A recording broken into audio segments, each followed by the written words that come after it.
vídeo e, tipo, na tela, embaixo do player, tem um botão que vai para nossa comunidade.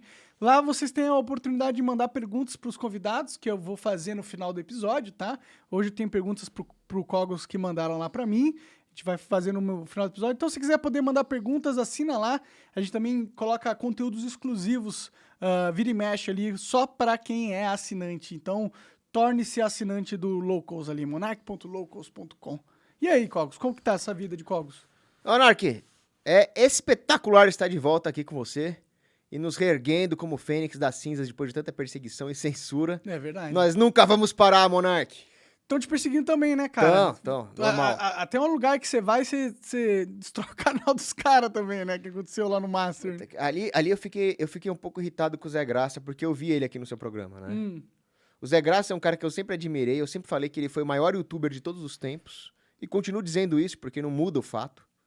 Agora, quando ele veio aqui, eu não gostei do que ele falou. O que ele falou exatamente que você não gostou? Ele falou que onde me chamam destruo o programa. Isso não é verdade. Já me chamaram para vários programas, inclusive de Jovem Pan, coisa grande. E, infelizmente, aconteceu aquele incidente justamente com o Zé Graça, que também é um cara que sempre foi perseguido pela internet. Bom, isso é verdade. Ele sempre foi perseguido pelo YouTube. Sempre. Agora, o Monark, você é um cara extremamente corajoso. Fala o que tem que falar e fala o que tem que falar com justiça. De quem é a culpa? É minha ou é de quem censura e quem denuncia? Sim, a culpa é do sistema que a gente tá vivendo, que você não pode falar nada, né? Exato. Você não pode ter uma opinião contrária ao status quo que foi delimitado por um grupo de burocratas ou um grupo de quem controla o YouTube, sei lá. Se você fala qualquer coisa que é contra isso, Google. que é desinformação ou que é fake news, eles se julgam no direito de calar sua voz e de te banir e de, inclusive, afetar os caras que não falaram, né? Que só apenas estavam te recebendo. Não, e teve um cara, e o próprio Zé Graça mostrou isso lá no vídeo dele, teve um cara que denunciou aquele vídeo. E aí o Zé Graça chamou ele pra conversar com ele. Quer dizer, a culpa é dele, e do Google, e do sistema. Aquilo que eu falei no canal dele, eu também falei no meu canal, e eu perdi o meu canal, entrei com o advogado pra reaver o meu canal, e até hoje tá com Shadowban. Meus vídeos estão dando uma média de 3, 4 mil views, sendo que eu tenho 154 mil inscritos. Pode crer. Você entrou com o advogado e você conseguiu recuperar? Recuperei o canal, mas não consegui tirar o Shadowban. Agora eu vou entrar com outra ação judicial pra tirar o Shadowban. Será que esse negócio de Shadowban existe mesmo? Infelizmente. É a maneira como eles fazem pra censurar sem poderem ser repreendidos pela justiça. Mas, felizmente, nós estamos abrindo jurisprudência no Brasil pra punir as Big Techs por dar Shadowban nas pessoas também. Bom, eu fui tentar remonetizar o meu canal aí recentemente, eles me negaram, falaram que eu tô suspenso indeterminadamente de monetizar lá no canal de cortes que eu tô fazendo lá no YouTube. Você sabe qual era o seu problema? Qual que era o meu problema? O seu problema é que você dava a voz pras pessoas que eles queriam calar. Aí foram atrás de você. Pois é, né? Mas a gente ainda continua dando voz, tipo, o Flow continua ainda dando voz, será que eles vão atrás do O Flow sem o Monark não é o Flow, cara. O Flow é o Flow, pô. Não, é diferente. É outro Flow. Tá, É é outra outro coisa. programa, sim, com certeza. Mas eles ainda estão trazendo pessoas polêmicas, eles levaram o Gabriel Monteiro lá recentemente. Não, eu não tô falando que o Flow é ruim. Sim. Se me chamarem pro Flow, eu iria com o maior prazer, ficaria muito honrado com o convite. Mas o Flow sem o Monark é outra coisa. Sim, é outro programa. É outro programa. Com certeza. Agora, o Zé Graça, ele agiu como se fosse aqueles padres húngaros que foram presos durante o comunismo. E aí alguns padres se rebelaram e se recusaram a cumprir as ordens dos comunistas. E os padres mais Nutella ali se rebelaram contra os próprios companheiros. E em vez de se voltar contra o regime comunista, se voltaram contra os padres rebeldes, dizendo que a culpa era deles. Mas o que o Zé Graça pode fazer contra o YouTube, né? Ou eu, ou Não, o Zé qualquer Graça pessoa. não pode fazer nada contra o YouTube. O Zé Graça também tomou Shadowban. Aliás, esse foi o problema de quando eu fui lá. Tiraram o canal do Zé Graça do ar, o Sim. Master Podcast. Deram Shadowban no canal dele. Sim. Esse foi o problema. Agora, eu dou maior apoio pro Zé Graça. Se ele me convidar pra alguma coisa, eu vou. Só que o Zé Graça tem que entender que eu não sou inimigo dele. Eu sou aliado dele, porra. Mas eu não acho que ele acha você o inimigo dele ou nada. Ele falou que, não dá pra chamar qualquer... Eu sou um cara que vai lá e fala a verdade. Eu tô contra esse sistema que baniu ele. Ele tem que entender. Mas eu acho que ele fica com medo de perder o canal de novo, né? De acontecer alguma coisa. Eu não tenho esse Medo medo todos porque eu tô nós no temos. Rumble, né? Então Exato. eu tenho certa segurança que as pessoas que estão só no YouTube não têm, né? O Rumble. Você me foi dá essa jogado pro liberdade. Rumble. Você foi totalmente expulso do YouTube. Mais ou menos, porque ainda tem o canal lá, o canal de cortes ainda tá lá, tá pegando view e tal. Só não ganha dinheiro com isso, né? Mas as pessoas conseguem ver, né, meus vídeos e tal. Certo. Então é isso. O Zé Graça continua sendo um cara que eu admiro muito. Se ele me chamar, eu tô dentro. Nós somos aliados, só que eu precisei dar essa bronca no Zé Graça. Entendeu? Entendi. É uma bronca que eu tô dando nele. Uma bronca até de como camarada. Tá bom. E um cara que eu admiro muito e que sempre me tratou com muito respeito é o Lorde Vinheteiro. Sim. Gente fina, eu gosto do Lorde bastante. Cara, eu sofri bullying a vida inteira. Muita gente sempre me ridicularizou, não sei o que. A hora que o cara me trata com dignidade e respeito, como vinheteiro, ele ganha minha gratidão. Pode crer. É. Não, ele é gente fina pra caralho. Engraçado pra cacete também, né? Sim, extremamente talentoso. Como Sim. músico. Bom músico mesmo. É. E aí, o que você tá fazendo da sua vida? Quais que são as coisas que você tá... Quais são as coisas mais importantes que estão acontecendo no mundo pra você agora? O que você tá planejando? As quantas perguntas, Monark? Ah, responde o que você quiser. Aí. Monark, eu vou falar uma coisa pra você. Não é uma coisa que eu sempre sonhei, que eu gostaria, mas muita gente tá me pedindo pra eu virar candidato. Sério, cara? É. Candidato, mano? Você quer entrar nesse ninho de cobras mesmo? É um ninho de cobras. É aquela coisa, né? Um comando que vai se infiltrar atrás das minhas inimigas, se for o caso. Mas você viu que não dá muito certo? O que aconteceu com o Arthur do Mamãe Falei, né? O Arthur do Mamãe Falei, além dele ser um sujeito extremamente burro, ele se indispôs com todo mundo. Ele se expôs e se indispôs. Ele não entrou lá com o intuito de fazer alguma coisa positiva. Ele entrou lá para se locupletar e ele nunca teve caráter.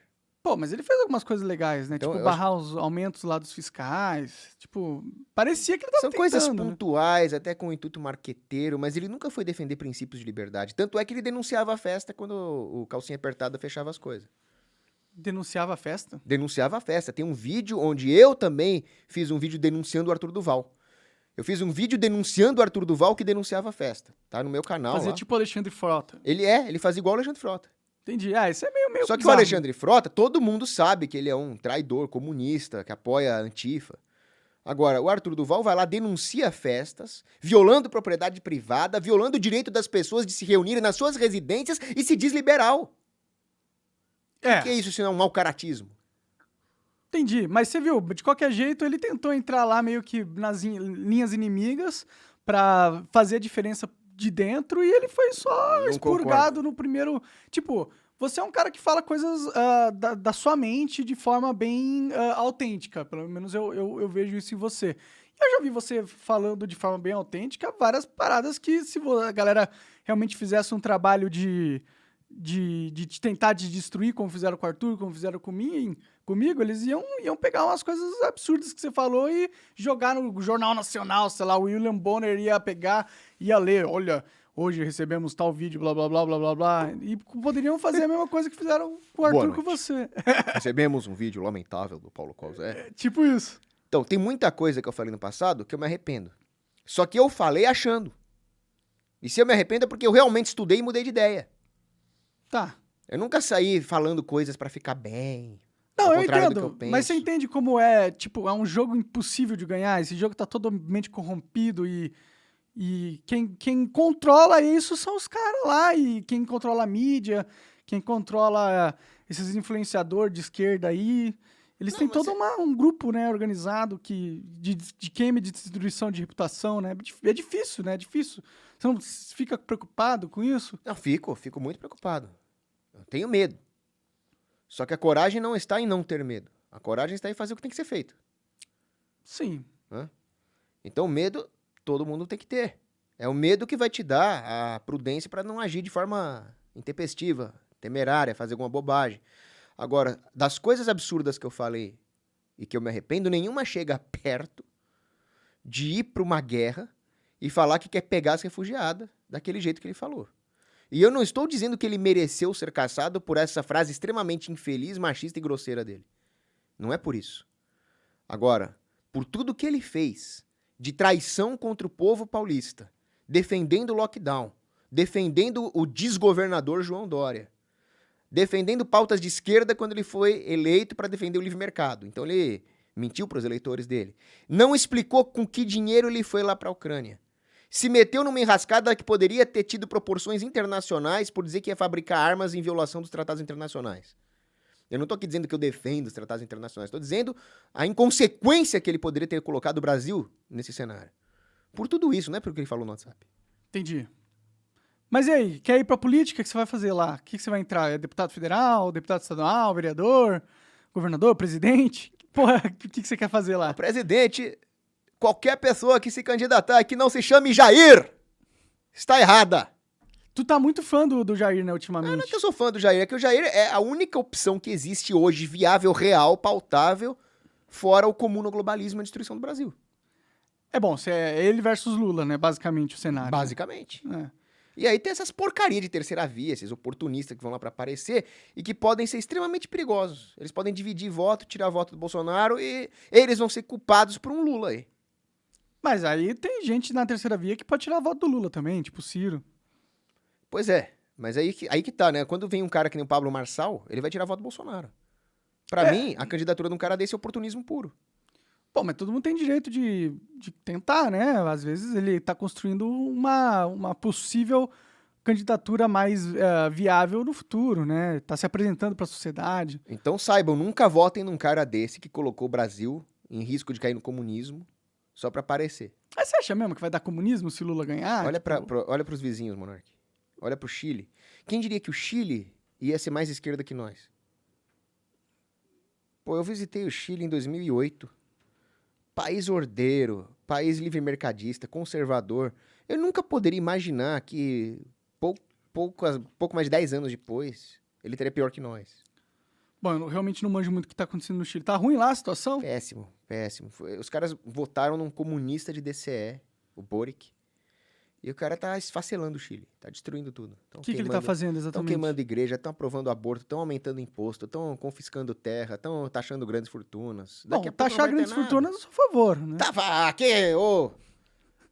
Por que Monark, não? Tem que taxar pelo só o amor de pobre. Deus, É que pô. só o pobre Não é tem que taxado. taxar ninguém. Mas não é assim que o mundo funciona, né? Monark, na cabeça de um comunistinha, você é uma grande fortuna.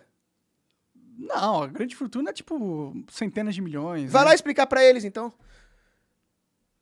Bom, eu acho que a gente tinha que tirar o imposto sobre o consumo, né? Tirar do pobre e se tem que ter imposto, né? Porque é como funciona a O sociedade. imposto sobre consumo, realmente, é uma maldade muito grande contra o pobre. Então é melhor taxar grandes fortunas, né? Tipo, Se você isso que eu taxar penso. grandes fortunas, você vai prejudicar o pobre. Como? Simples. Primeiro que os ricos que realmente investem no capital pesado do país vão embora, se você taxar eles. Não vão, né? Se eles não forem, eles vão repassar tudo isso para toda a cadeia produtiva. Para compensar os impostos a mais que eles estão pagando, tudo isso vai ser repassado na forma de preços para o consumidor. Mas é só você, taxar o lucro, não taxar antes, né? Se você taxar o lucro, como que eles vão passar, né? Eles vão... Porque Não existe faz uma lei de diferença, mercado Monark. de oferta e demanda que você não pode aumentar o preço de algo só porque você quer. Senão vai vir o seu competidor que vai oferecer o preço mais barato e ele vai ganhar o mercado de você, né? Monarca, as margens de lucro não são determinadas só por quanto o governo deixa de te cobrar de imposto, mas pela margem que você tem para aumentar os preços se não tiver concorrência. Sim, O mas no imposto- mercado com concorrência, você não pode só aumentar os preços porque você quer, porque aumentar o seu imposto de renda, entendeu? Então, mas como é que você vai ter concorrência se os impostos vão expulsar uma parte dos ofertantes que vão embora do país para evitar os impostos, vão afastar investimentos em novos negócios para concorrência? Mas E vão- eu tenho o pensamento assim, que o imposto só é ruim nesse sentido quando você coloca o imposto antes dele realizar o lucro, entendeu? Porque, por exemplo, se você tem uma empresa e você não taxa essa empresa na sua produção, tipo, você pode investir na sua empresa sem pagar imposto, tá ligado? Você só paga imposto quando você realiza os lucros, ou seja, quando o dinheiro da sua empresa vai para o seu CPF, daí tu paga imposto. Eu entendi o que você falou. Só que você está esquecendo o seguinte: o que faz alguém arriscar o próprio capital para entrar num setor da economia, para entrar num negócio? Ele é atraído pelas taxas de lucro naquele setor. Se o governo taxa os lucros, por mais exorbitantes que eles sejam, ele está diminuindo a atratividade para aquele setor. Então, ele está diminuindo a atratividade de novos entrantes, de concorrência nesse setor. Então, mesmo que o governo cobre esses impostos das grandes fortunas, eles vão ter uma grande margem de lucro porque está afastando os concorrentes deles. Bom, Então, o lucro é importante para sinalizar, entrem nesse mercado que os lucros estão altos. sim, mas, tipo, tem que ter uma taxa. Tipo, eu sei que o ideal, que imposto é roubo e tal, e caralho, o ideal é que não existisse impostos, mas já que a gente vive nesse mundo, Não, mas até o Paulo Guedes, que é um socialista infiltrado, ele falou que quer desonerar os impostos corporativos, que é o que a Suécia faz. isso não dos lucros corporativos, e sim da produção, né? porque a gente taxa na produção hoje em dia. A gente tem uma taxação da indústria, por exemplo, que é um absurdo. A taxação da indústria é absurda A mesmo. gente taxa antes do cara vender o produto, né? Vira imposto em cascata, isso. Pois é. Uma economia desenvolvida, ela tem várias etapas no processo produtivo. Você taxa essas etapas, você transforma a economia num escambo. Sim, Destrói a industrialização, né? tudo fica caro pra caralho, né? Agora, o que você tá me falando é que como o governo vai se financiar, é isso? Exato. Se a gente tem um governo, a gente aceitou que é assim como funciona, não vamos mudar isso tão cedo. Então é melhor você taxar as grandes fortunas do que taxar o consumidor, né? Olha o tamanho do Estado. A gente não tem que inventar mais imposto, taxar mais gente. A gente tem que cortar gasto, diminuir o Estado, não inventar mais imposto. Tudo bem. Mas, tá, é que a gente tava falando do Chile, né? É do Chile. E, boy, você falou que, pô, eles aumentaram o imposto sobre grandes fortunas. Eu não acho tão ruim. Péssimo. Tipo, eu prefiro, se alguém falar assim, ó, eu vou aumentar imposto sobre grandes fortunas, mas vou, em contrapartida, diminuir pra caralho o imposto sobre consumo. Eu apertava esse botão com consciência limpa, assim, na minha opinião. Eu apertava na hora. Eu acho que isso é um falso dilema moral, já que nós temos a opção de cortar gastos. Tá, a gente tem que cortar gastos o máximo possível, né? Uhum. Mas que gastos seriam cortados, assim, tipo... Todos. Os hospitais, a polícia... Não, vamos por partes. Não dá para acabar imediatamente com a saúde pública, muito menos com a polícia, sob o risco de ter um caos social. Sim. E o lema da nova ordem mundial é a ordem deles a partir do caos. Então o caos não é desejável, o caos é a ferramenta do inimigo, não a nossa. Pode crer. Eu sou um conservador, eu sou um contra-revolucionário, eu prezo pela ordem, né? Então essa transição na forma de uma revolução ANCAP, a desgraça toda, eu sou contra. Uhum. Agora, existem algumas coisas que deveriam ser imediatamente cortadas e desestatizadas. Por exemplo, todo negócio de lei Rouanet, repasses para artista comunista, subsídios de todos os tipos, tem que ser imediatamente cortados. Todos. Né? Toda essa máquina burocrática inchada, corta imediatamente. Educação, privatiza, desestatiza e desregula imediatamente, cada um se vira. Na verdade, você falou os únicos dois setores que eu faria uma transição, que é segurança e defesa e saúde. Entendi. Mas educação não é importante que os jovens meio que vão estudar, mesmo se o pai e a mãe não tiver dinheiro pra pôr eles?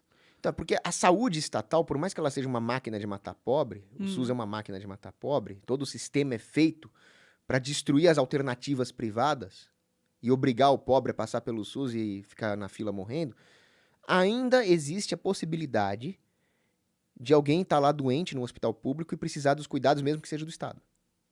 Então não dá para simplesmente falar se vira e deixar os doentes morrerem. Tem que ter uma transição. Tá, como seria feita a transição? Eu leiloaria para iniciativa privada mediante um contrato de que aquele empresário que comprar vai se comprometer a cuidar dessas pessoas pobres que estão lá precisando. Então ele não pode recusar tratamento a ninguém. A ninguém que esteja lá. E aí você coloca alguns anos também para ele cuidar das pessoas pobres, etc. Entendi. Depois, desestatiza e desregula tudo, porque certamente uma economia tão desenvolvida, sem impostos, com tudo privatizado, não vai faltar instituições de saúde caritativas da igreja, das filantropias, das ONG, do raio que eu carregue. O próprio hospital vai ter residência dos médicos para cuidar dos pobres, ou como os médicos faziam antigamente, tinha um médico empírico que ia cuidar dos pobres porque ele aprendeu com o mestre dele. Assim, não ia faltar cuidado para os pobres numa sociedade livre. Só que tem que ter essa transição, claro. Em educação, não. A educação estatal deseduca. Ela tem que ser desestatizada imediatamente, junto com a desregulação das profissões. Mas você não acha que não ia ter muita criança que não ia pra escola, então, nesse mundo aí que não existe escola pública? Isso é um problema menor do que ir para a escola do MEC, onde ela é doutrinada e as aspirações dela são destruídas, ela é Porque, reduzida... tipo, antes dela ser doutrinada, ela precisa aprender a ler e escrever, né? Tipo, Tem. até pra conseguir ser doutrinada, né? Tem, mas eu Então, estava será que não é conversando, bom? conversando com um amigo meu, que é professor do IBMEC de estratégia corporativa, e ele estava falando que o aluno dele de mestrado em administração de empresas, do IBMEC, quer dizer, o cara tem algum gabarito, ele tem que ter. Ele escreveu profissional com C. Entendi. Não sabia escrever direito. Profissional com C. Eu falei, Jesus Cristo. É, bom. Então, nem ler e escrever estão aprendendo mais. A criança vai lá para aprender a se rebelar contra a família. Bom, Eu acho que a pessoa tem mais chance de aprender a ler e escrever como aprendiz de um armazém, de uma mercearia, do que numa escola. Pelo menos numa escola do MEC. Entendi. Com o método Bom, Paulo Freire, desconstrutivista. eu nunca fui numa escola pública, né? Eu tive a sorte de ser, sei lá, bem de vida. Grande bem... fortuna, vai ser taxada. Sim, mas eu sempre estudei em escola particular, sempre foi boa as escolas que eu estudei. Não estudei em escola pública, eu não sei como que é, não conseguiria julgar, fazer esse julgamento, assim, sabe? Eu também só fui pra escola particular na vida e eu gostaria de nunca ter ido numa escola. Sério? Eu estaria em melhor situação. Você queria ter aprendido em casa? Se eu com tivesse tutores? ficado no escritório do meu avô discutindo Grécia Antiga, eu estaria numa melhor situação do que todo o tempo que eu perdi estudando como é que uma minhoca transa com a outra. Você estudou isso? Sim. As minhocas transam? É, zoologia. Coisa Isso não- chata, isso eu não aprendi, inútil. não. A não ser que você vai ser um biólogo. Deve É. ser. Pra quem vai, sei lá, estudar minhocas pra fertilizar as fazendas, é ótimo que estude a reprodução das minhocas. Pra mim, não. Sim, faz sentido. Eu também nunca gostei muito de escola, pra ser sincero, cara. Eu sempre sofri muito no colégio, assim. Não... Como? Ah, eu não me sentia... Eu sentia que eu tava perdendo meu tempo. Eu não gostava de estudar. Eu não tinha muitos amigos. Eu não gostava muito. Não foi muito um processo muito legal. Eu nunca fui popular. Eu sempre gostava de... Eu sempre contava o tempo pra sair do colégio e voltar pra jogar. É uma Que era o que eu prisão. gostava de fazer mesmo, que era jogar. É uma prisão. Parecia uma prisão mesmo. Não parece? É. É, mas tipo, eu aprendi muita coisa também no colégio, né? Teve momentos bons também. Só não faltava foi você não tudo ruim. aprender nada, né? É, Eu tenho um amigo que foi preso. Essas coisas aí, né? Conservador, durante a ditadura sanitária, lá, acabou na prisão. ele foi preso porque andou sem máscara? O que ele fez? Ah, ele se indispôs ali. Não entendi. Xingou Ele xingou alguém? Foi xingou preso? Dória, xingou Xandão, essas coisas. E foi preso? Foi. Por ter xingado alguém? É a ditadura que a gente vive. Caralho. Nossa, é meio absurdo isso. Não, ele é eu já chamei totalmente... o Xandão de cabeça de piroca algumas vezes e não foi preso. Ele xingou todo mundo ali. Foi preso, um absurdo, uma prisão política. Quem que é? Um Qual que é o nome descalabro. desse cara aí? Jurandir. Jurandir? Jurandir Alencar, um dos presos políticos do Brasil, um herói. Ele foi um grande resistente contra a ditadura sanitária. Teve notícia disso? Puxa Teve aí, Jurandir Alencar Alencar. e Ricardo Bronzeri, dois amigos meus, dois heróis. Eles foram presos por terem xingado o STF. Ele xingou especificamente o Xandão e o Dória. Xingou do quê? Ah, eu não lembro. Mas não ameaçou. Não teve foi uma ameaça. ameaça iminente. Não teve ameaça iminente. Foi lá xingar ele na frente do prédio. Decretou prisão preventiva de Antônio Carlos Bronzeri e Jurandir Pereira Alencar, que participaram de uma manifestação em frente à casa do ministro. Aqui fala, os dois respondiam por crime de ameaça, injúria e difamação, mas eles não fizeram ameaça. Eles xingaram, aí sei lá, se é injúria e difamação. Agora, como é que você pode? No caso, então, mesmo se fosse, não é justo isso, tá? Isso aí pra mim é liberdade de expressão. Agora, mesmo se fosse, quer dizer, o Alexandre de Moraes seria a vítima, ele mesmo é a vítima, o juiz, o expedidor do mandado de prisão, tudo na mesma pessoa? É. Isso é antijurídico, isso é um absurdo. Caralho, os caras foram presos. Estão presos até agora ou não? Não, eles ficaram, acho que 40 e poucos dias na prisão, graças a Deus foram soltos, nós fizemos muito protesto pra tirar eles. Naquela época, muita gente pediu ajuda pra eles, eu saí pedindo ajuda pra todo mundo que eu conhecia, inclusive o Arthur Duval, porque eu tenho contato dele no Zap. Sim, Aí o Arthur Duval falou, quer ajuda? Vai no banheiro e grita mito 3 vezes que ele aparece. entendi. Aí eu falei, pô, você se diz um liberal e tá recusando ajuda pra preso político? Que merda é essa, cara? Aí ele... É que eles não gostam que você gosta do Bolsonaro, né? Cara, eu não teria problemas em ajudar um cara que eu odeio, do MBL, se fosse pra tirar um preso político que foi preso injustamente da cadeia. Não, faz sentido até. Agora, ele não tem princípio, o Arthur Duval. Ele não queria ajudar você porque você é bolsonarista. Ele não quer ajudar porque ele não tem princípios. O cara não tem ética, não tem nada. Entendi. Agora, o que eu queria dizer é o seguinte. O Bronze e o Jurandir estavam comentando que eles aprendem coisas na prisão. Aprendem coisas coisas da vida, como sobreviver 42 dias numa prisão. Como fazer uma faca com uma escova de dente. Não sei se é essa parte técnica, mas você certamente adquire alguma sabedoria de vida, né? Pra você poder sobreviver psicologicamente a 42 dias numa prisão, porque um dia lá já é um inferno. 42, né? Realmente, eles 42. passaram por um mal bocado ali. Não, né? e não é que o cara falou, daqui a 42 dias tu sai. Eles não sabiam se eles iam sair. Era indefinitivamente, né? Saíram porque entrou uma porrada de advogado, etc. Entendi. Então, Rolou uns contraprocessos. qual é a maior inimiga de um combatente? É a incerteza. Você ser preso e não saber quando você vai sair, é melhor você ser preso por 60 dias sabendo que é 60 dias do que por 42 sem saber. É um terror. E eles aprenderam alguma coisa lá. Adquiriram uma fortaleza, uma sabedoria de vida. Então, se a escola é uma prisão, você também vai aprender alguma coisa. Esse é o meu ponto. Entendi. Faz sentido. Faz sentido. Pelo menos você aprende a sobreviver, né? Aquele Tem ambiente um hostil. pedagogo, um filósofo da educação, chamado Paiô. O Paiô, ele fala que a base não é saber ler e escrever. A base é a inclinação para a verdade. E a escola destrói isso. Como ela destrói isso? Porque na escola não é mais a inclinação à verdade, o amor ao saber, o amor a contemplar a verdade. A escola é uma série de etapas chatérrimas que você tem que passar para cumprir uma tabela. Então você perde o amor por tudo, até pela verdade ali. Era chato pra caralho mesmo. Esse é o ponto. Eu não me sentia motivado a aprender. Não era algo que, caralho, eu tenho que aprender porque isso é interessante. Não, eu tenho que aprender porque alguém mandou e foda-se. É exatamente esse o ponto do Paiô. Sim. Então a escola destrói a base, que é o amor à verdade. Saber ler e escrever é muito bom, é muito importante. Claro. Mas não é essa base. Saber ler e escrever você vai aprender em qualquer lugar, não precisa ser na escola. Aqui no Brasil também é proibido você fazer um tutor particular pro seu filho, né? E não mandar ele pra escola, né? Isso é uma ditadura inominável. A gente vive num país de bosta, né? Se a gente for sincero com nós mesmos, né? A gente vive num país bem atrasado, né? Você consegue tancar o Bostil? Esse negócio de bostinho é engraçado, né? Cara, eu sou patriota, cara, eu amo o Brasil. Eu falo Bostil, mas eu amo o Brasil.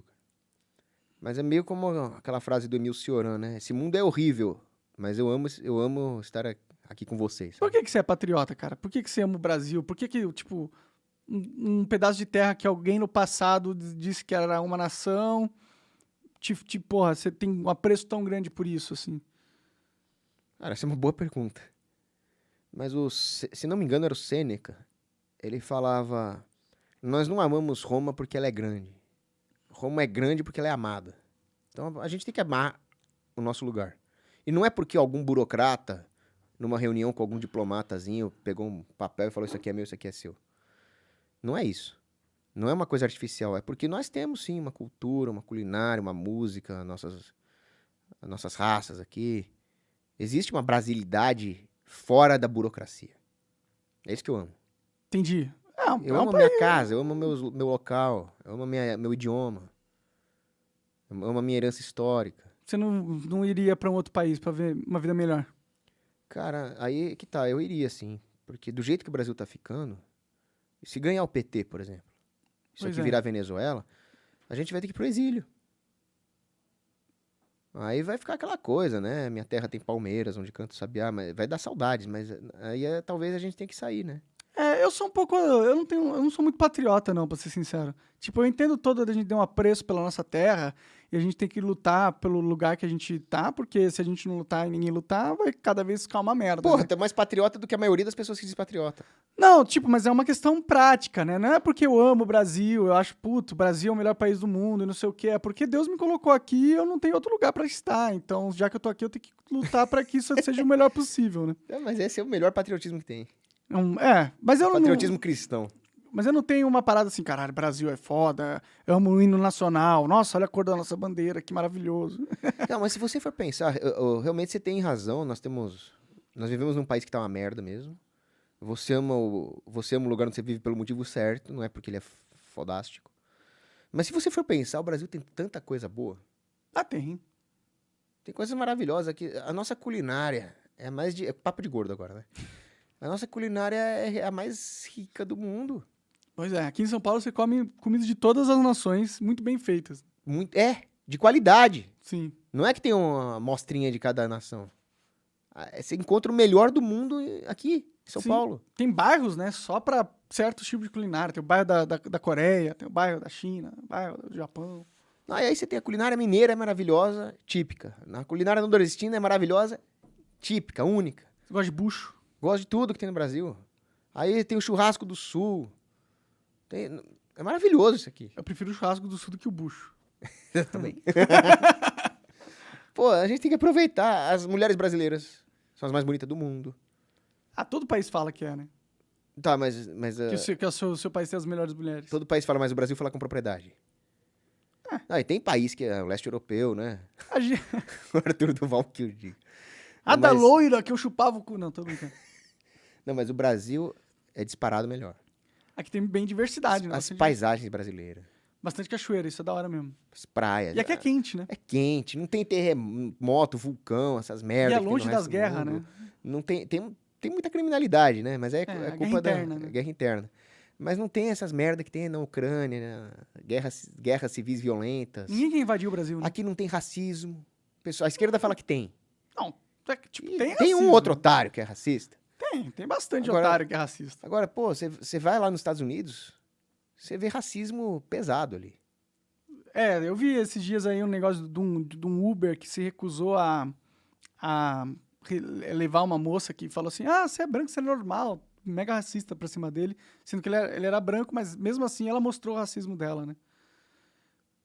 Porra. Então lá tem racismo pra caralho mesmo. Lá é endêmico deles. Aqui não, aqui é um país miscigenado. Isso aqui é uma bênção, não tem racismo estrutural. Tem casos isolados de babacas racistas. Isso vai ter em qualquer lugar do mundo, infelizmente.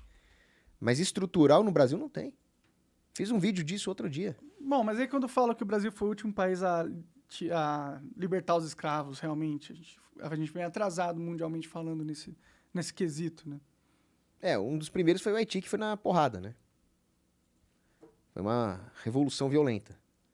E foi uma guerra justa, claro, você se rebelar contra a escravidão. Tem que ter. Sim. Agora, o Brasil realmente teve uma escravidão, uma passagem sombria da nossa história, mas o que muita gente não fala é que os escravos de países como de colônias holandesas, de colônias inglesas, queriam passar para cá e ser escravo dos portugueses, porque o tratamento era muito menos cruel do que nos países anglo-saxões.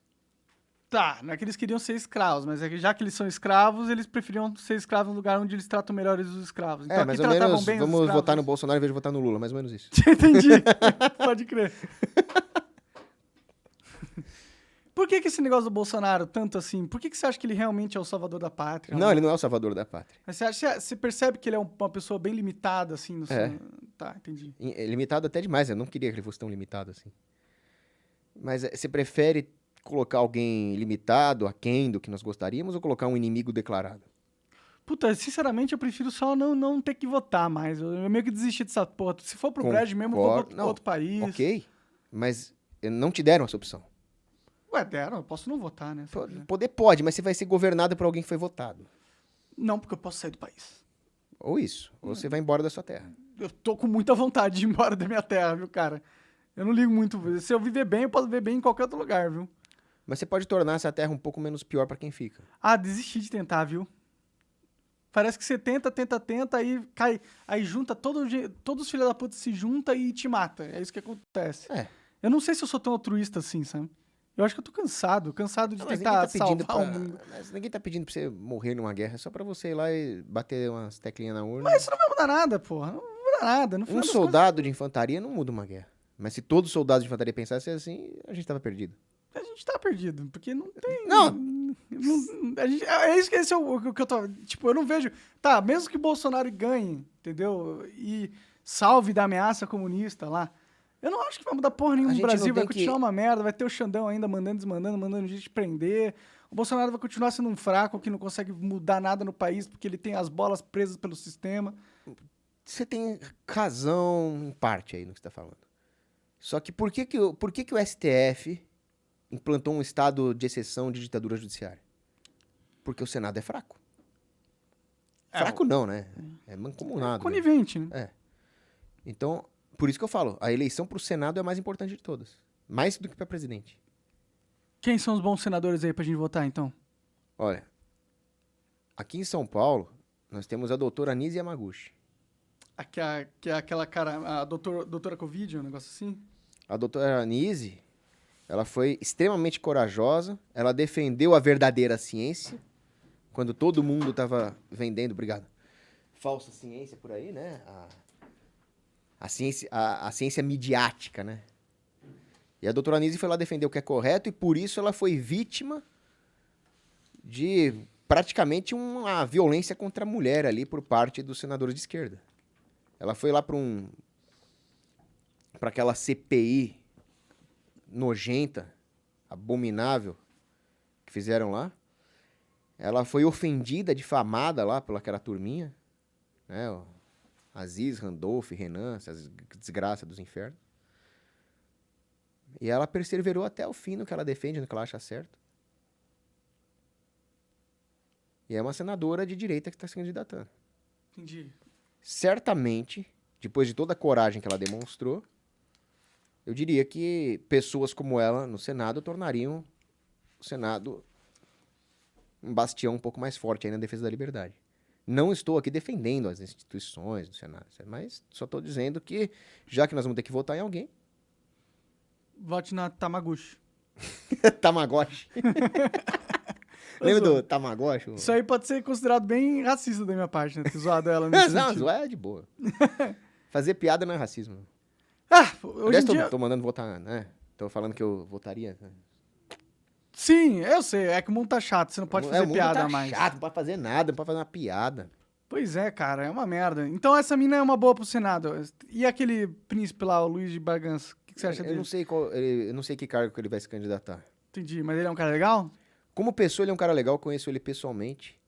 Ele tem retas intenções, ele tem conhecimento de princípios conservadores.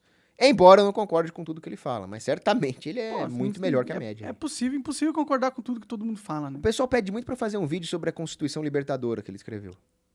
Fala um pouco mais sobre isso aí. Eu falei, ó, primeira coisa, eu não gosto de constituições. Né? Eu gosto dos costumes tradicionais que tinha nos clãs romanos ali, não precisava de constituição. Manda as pessoas pro Coliseu a ser atacadas por leões. Ah, isso já era uma corrupção da ideia romana. Entendi. Mas se você for escrever uma constituição e gastar mais do que uma página de Word, já tá errado. É, eu tenho uma pira com esse negócio que as leis são escritas de um jeito bem difícil, que é pra justamente o povo não entender o que rege eles, né? Perfeito. E aí eles interpretam do jeito que eles quiserem. Sim. Vira a interpretação freestyle do que eles mesmos escrevem. A própria Constituição americana é assim. Cheia de emenda. Não precisa, por que os Estados Unidos têm a Constituição se eles já tinham a Declaração de Independência? Por que precisa ter mais alguma coisa além do Bill of Rights? Então começa a encher linguiça porque o cara tá de sacanagem mesmo. Não é o caso do príncipe. O príncipe escreveu ali com a melhor das intenções, mas eu não concordo. Eu li a Constituição Libertadora e tá cheia de coisas lá que não são libertadoras. Ele escreveu do jeito difícil também ou escreveu do jeito Não, fácil? ele escreveu de um jeito claro, mostrando que ele tem uma reta intenção. Uhum. Mas com coisas que eu não concordo. Tipo o quê? Por exemplo, a regulação das profissões. Eu não acho que a profissão tem que ser regulada. Justamente estou falando que tem que privatizar imediatamente a educação. Ah, mas aí como é que o menininho vai fazer sem diploma? Não vai mais ter exigência de diploma. Esse é um ponto. Agora, Mas tem certas Constituição... profissões que precisam, né? Tipo médico. Você não quer lidar com um médico que você não sabe de onde ele veio, né? O médico empírico, ele não tinha esse diploma. Agora, você... O que é o médico empírico? O médico empírico, ele é um cara que, embora ele não tivesse uma formação em medicina científica, ele aprendeu com algum médico, algum mestre dele, o que funciona e o que não funciona. Então, ele é capaz de ir lá pro sertão do Ribeirinho, do Acre, lá, e tratar um índio que está doente com aquilo que ele sabe que vai funcionar. Agora, se você perguntar a base farmacológica, histológica, ele não vai saber responder porque ele não tem informação. Mas ele resolveu o problema do índio. Agora, claro que o ideal é que o índio tivesse acesso aos melhores hospitais, só que isso se constrói com uma sociedade livre no mercado, a economia se desenvolvendo, não é assim. Mas, tipo, tu iria num médico empírico ou tu preferiria um médico que, porra, passou na faculdade e tal, bonitinho? Se eu tiver aqui em São Paulo bonitinho, com dinheiro, eu iria no médico melhor formado possível. Sim. Agora, eu fui fazer turismo na PQP da Amazônia, eu prefiro passar com um médico empírico do que não ter um médico. Ah, tá, com certeza, né? Mas isso não é um argumento pra gente não desregular as coisas, né? Na verdade, é um argumento pra gente regular, né? Você prefere o cara que é regulado, né? Mas teria regulação, ela seria uma regulação privada. Haveria certificadoras. Entendi. Então tem uma regulação dos profissionais, só que não é o Estado que faz. Exato. Ah, entendi. Por quê? As pessoas queriam saber. As pessoas não querem saber quem é quem? Sim. De onde veio esse médico? Claro. Então você está concordando comigo que tem uma demanda por informação. Verdade. Se tem demanda, vai ter oferta. A oferta é a agência certificadora. ISOs, por exemplo, ISO 9000, ISO, essas coisas aí. Pode crer. Em vez de ter o Estado fazer isso, é uma coisa privada. E se ela for boa, ela vai ganhar pontos no Google Avaliações dela. Entendi. Eu acho que poderia funcionar também. Eu concordo. Convertendo aqui, ó. Ololô. Ololô. E você viu que lançou hoje o Empires 4, cara? Lançou? Lançou, é muito bom, inclusive. Você assistiu? É um jogo, né, pô? Ah, um jogo? O Ololô é do Age 2, porra. Não, entendi outra coisa. Tô viajando. Lançou o Age 4? Lançou o Age 4. O Age of Empires? É, pô. Pô, que legal. Mas em que época que você passa? É tipo 2 mesmo, lá na época medieval. Pô, que legal. E é bem bom, é tipo... Já jogou StarCraft 2? Joguei. É parecido, só que no futuro, né? Então, a jogabilidade é bem parecida, é bem rápido o jogo, assim, é bem legal. Recomendo. Vou procurar. E tem o Yololô lá. Tem no Steam? Tem no Steam. Pô, saudades do Ololô. Então, eu joguei bastante de 2 também. Pô, é que, como eu sou meio lerdão, eu gostava mais de turn-based, sabe? Civilization, por exemplo. Pode crer. Que aí dava pra ficar enrolando um pouco. O Civilization é mais político também, né? Não é tanto... É guerra, mata. O Age é mais tático, né? O Age é mais micromanagement, né? Pense rápido. Isso. Aí o Civilization é mais... aliás, ao contrário. O Age é micromanagement e o Civilization é macromanagement. Mas sabe que eu parei de jogar Civilization porque ele tava muito micromanagement. Ah, é? Sabe? Bônus de terreno do lado do outro. Aí tem que ficar vendo onde é que eu vou colocar tal coisinha pra dar o máximo de bônus. Esse é macromanagement. É micro, né? Micro é quando você tem que controlar as unidades e tal. Não, é controlar onde eu vou colocar cada coisinha. É meio chato. Eu gosto mais do geralzão. Entendi.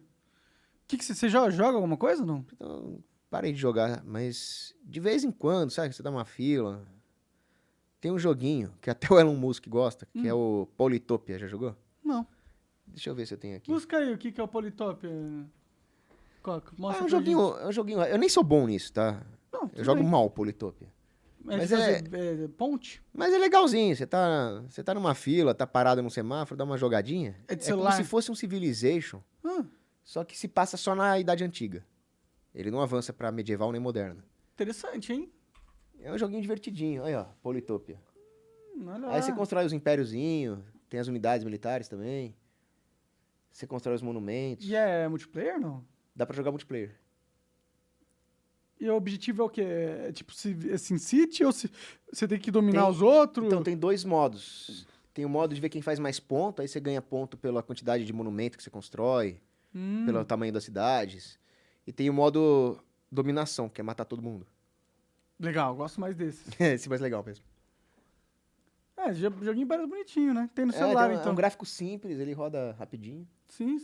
Vou ver se eu baixo. Tô precisando de um joguinho novo Tem de celular. a baleinha ali, tem uma tribo que ela transforma a baleia num monstro marinho. Tem umas coisas bem legais. Da hora. Massa demais. Você tava falando que você vai se candidatar, né? Você não falou exatamente o que você vai se candidatar. Então, se for o caso, tô pensando ainda se é o caso, mas se for o caso mesmo, eu seria estadual, né? Deputado estadual. O que você quer fazer se você for candidato? Se você passar? Porque quem é o partido que vai te acolher e tal? Você já tem alguma coisa? Eu tô filiado ao PTB. PTB? PTB do nosso querido Bob Jeff. Roberto Jefferson. Sério? Do PTB? Mais uma... Ele tá preso, né? Mais uma vítima da perseguição e da censura, né? Roberto Jefferson. Engraçado, né? O cara fez um Aqui mensalão no meu e foi celular. preso. Agora Aqui no falou meu umas celular. merda aí. Não, aí é demais.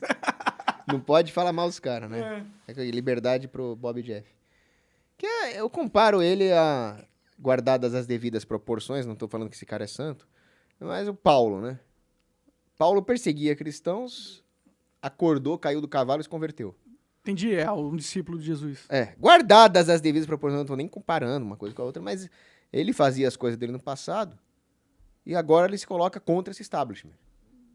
Entendi. Será que você não tá pegando uma carona ali no bolsonarismo pra tentar pegar mais voto e tal, sabendo que é forte? Pode ser, mas pode não ser também. Bom, então, o cara que fazia parte de esquemas, eu desconfio até a morte. Estando preso por se rebelar contra o sistema e continua se rebelando contra o sistema, talvez ele tenha uma reta intenção. Talvez não. Enfim, no caso dele... O cara foi preso, né? Ele podia ter baixado a bola. Podia ter baixado a bola. Então, no caso dele, eu acho que é razoável agir com benevolência e acreditar que ele realmente tá do lado certo agora. Tá. Entendi. Não, esse negócio do STF prender todo mundo que não gosta é preocupante mesmo. É muito preocupante. As pessoas não... Monark, esses últimos 2 anos, era para as pessoas terem mudado completamente o conceito delas, do mundo, da vida, das coisas. É que a maioria das pessoas nem tá sabendo, tipo, nem sintoniza nessas coisas, né? Isso caso do Daniel Silva. Não, isso é mais uma frase do Emil Cioran. O Emil Cioran, ele era um filósofo muito pessimista, muito... Ele não se dizia pessimista, mas ele tinha uma visão pessimista das coisas. Uhum. Para ele, o mundo não tinha mais esperança e ele dava um jeito de ser feliz num mundo sem esperança.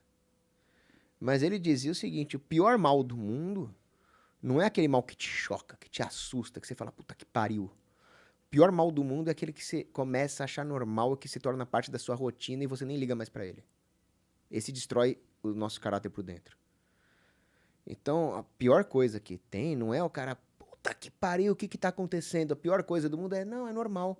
O governo nos trancou dentro de casa, nos proibiu de trabalhar, proibiu escolas, proibiu igrejas, proibiu o comércio, proibiu a fonte de renda das famílias, obrigou as pessoas a tomar um negócio lá que o Zé Graça quase perdeu o canal que eu falei, proibiu os médicos de dar medicamento que funciona, obrigou a colocar um negócio na cara que tampa a respiração e tá tudo normal. Isso é o mal. É, bom. É.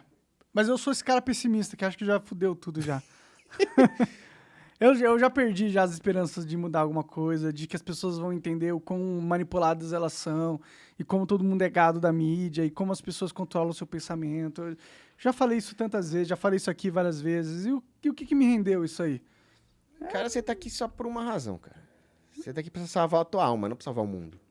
Pois é, então, eu acho que a minha alma é mais salva eu não tentando mais falar sobre essas coisas, só ficar de boa, coletar meu cheque todo mês, ir pra uma praia deserta, sei lá, plantar maconha lá. Não, maconha aí não, né? Por que não? Uma plantinha, pô. Pô, a gente teve essa conversa antes de começar. Eu fiquei muito feliz. Você falou Que eu que parei, você falou que você parou. Sim, eu parei mesmo. Que você se sente melhor. Tô me sentindo melhor. Quer dizer, melhor não, tô me sentindo menos chapado, né? Mas você falou, eu até comentei que você tá espertaço, você tá com o intelecto aguçado. Maconha e parou com álcool juntos, ela É acaba... horrível. Não, e fora que a maconha ela faz mal também pro pulmão, né? É um fumígeno, né? Sim, você tá colocando carbono, né? Dentro do pulmão, não é Sujeira, muito bom, né? sujeira. Sim. Então, cara, você fazer o seu trabalho honesto, ganhar o seu, dar emprego, curtir a vida, os prazeres da vida ordenadamente, não tem problema nenhum com isso. Sim. Você tá Mas tá por que ok. você tem problema com quem quer fumar maconha? Não tem problema com quem quer fumar maconha. Tem problema com o ato de fumar maconha, não com quem quer. Entendeu? Eu não tenho nada contra a pessoa. Cara, mas qual que é o problema com o ato de alguém fumar maconha? É tipo alguém comer um hambúrguer. Não é muito bom pra saúde, mas é gostoso. Não, porque se eu comer um pouquinho de hambúrguer, não vai me fazer mal. Tá me alimentando. É Fumar carne um e pão, pouquinho né? de maconha também não vai. Então, aí eu já não sei. Tipo, se você fumar uma vez Porque por ano maconha, Você sabe vai que eu fazer sou, mal? Não vai Você fazer sabe que mal. eu sou a favor de liberar as drogas. Você é. É direito individual. Pode crer, faz sentido, você tem que ser Só que não é coerente. porque é um direito individual que é uma coisa moral correta a se fazer. Mas por que é imoral? Mesma coisa, eu não vou proibir um cara de se entupir de hambúrguer. Pô, mas eu vou falar pra ele, não faça isso, cara. Tudo bem. Mas também sou mesmo contra o cara esquema. se entupir de maconha. Eu sei por experiência própria. Então, faz mas bem pra você. Aí eu queria saber, existe uma dose de maconha que não vai fazer mal pro cara, que não vai prejudicar Existe. o raciocínio dele? É uma discussão. Existe. Ou ele vai usar uma dose que mesmo não fazendo mal vai viciar e vai levar ele a usar doses cada vez maiores e abusar, entendeu? Não. Então, eu acho um caminho muito perigoso o consumo recreativo de maconha do ponto de vista médico, do ponto de vista moral, um conselho que eu daria pro amigo. Agora, proibir eu não proibiria, não. Tá certo. Um liberal que fica proibindo... Quem vai proibir, né? Proibir só vai dar margem de lucro pros grandes traficantes perigosos, vai fazer surgir drogas piores, só dá merda. Sim, eu também sou contra proibir essas paradas. É que- Até cocaína, essas porra toda. Não, eu liberaria todas, Eu também. porque... Se eu fosse o ditador do mundo. Sabe por quê? Porque como é que surge uma droga muito destruidora no mercado?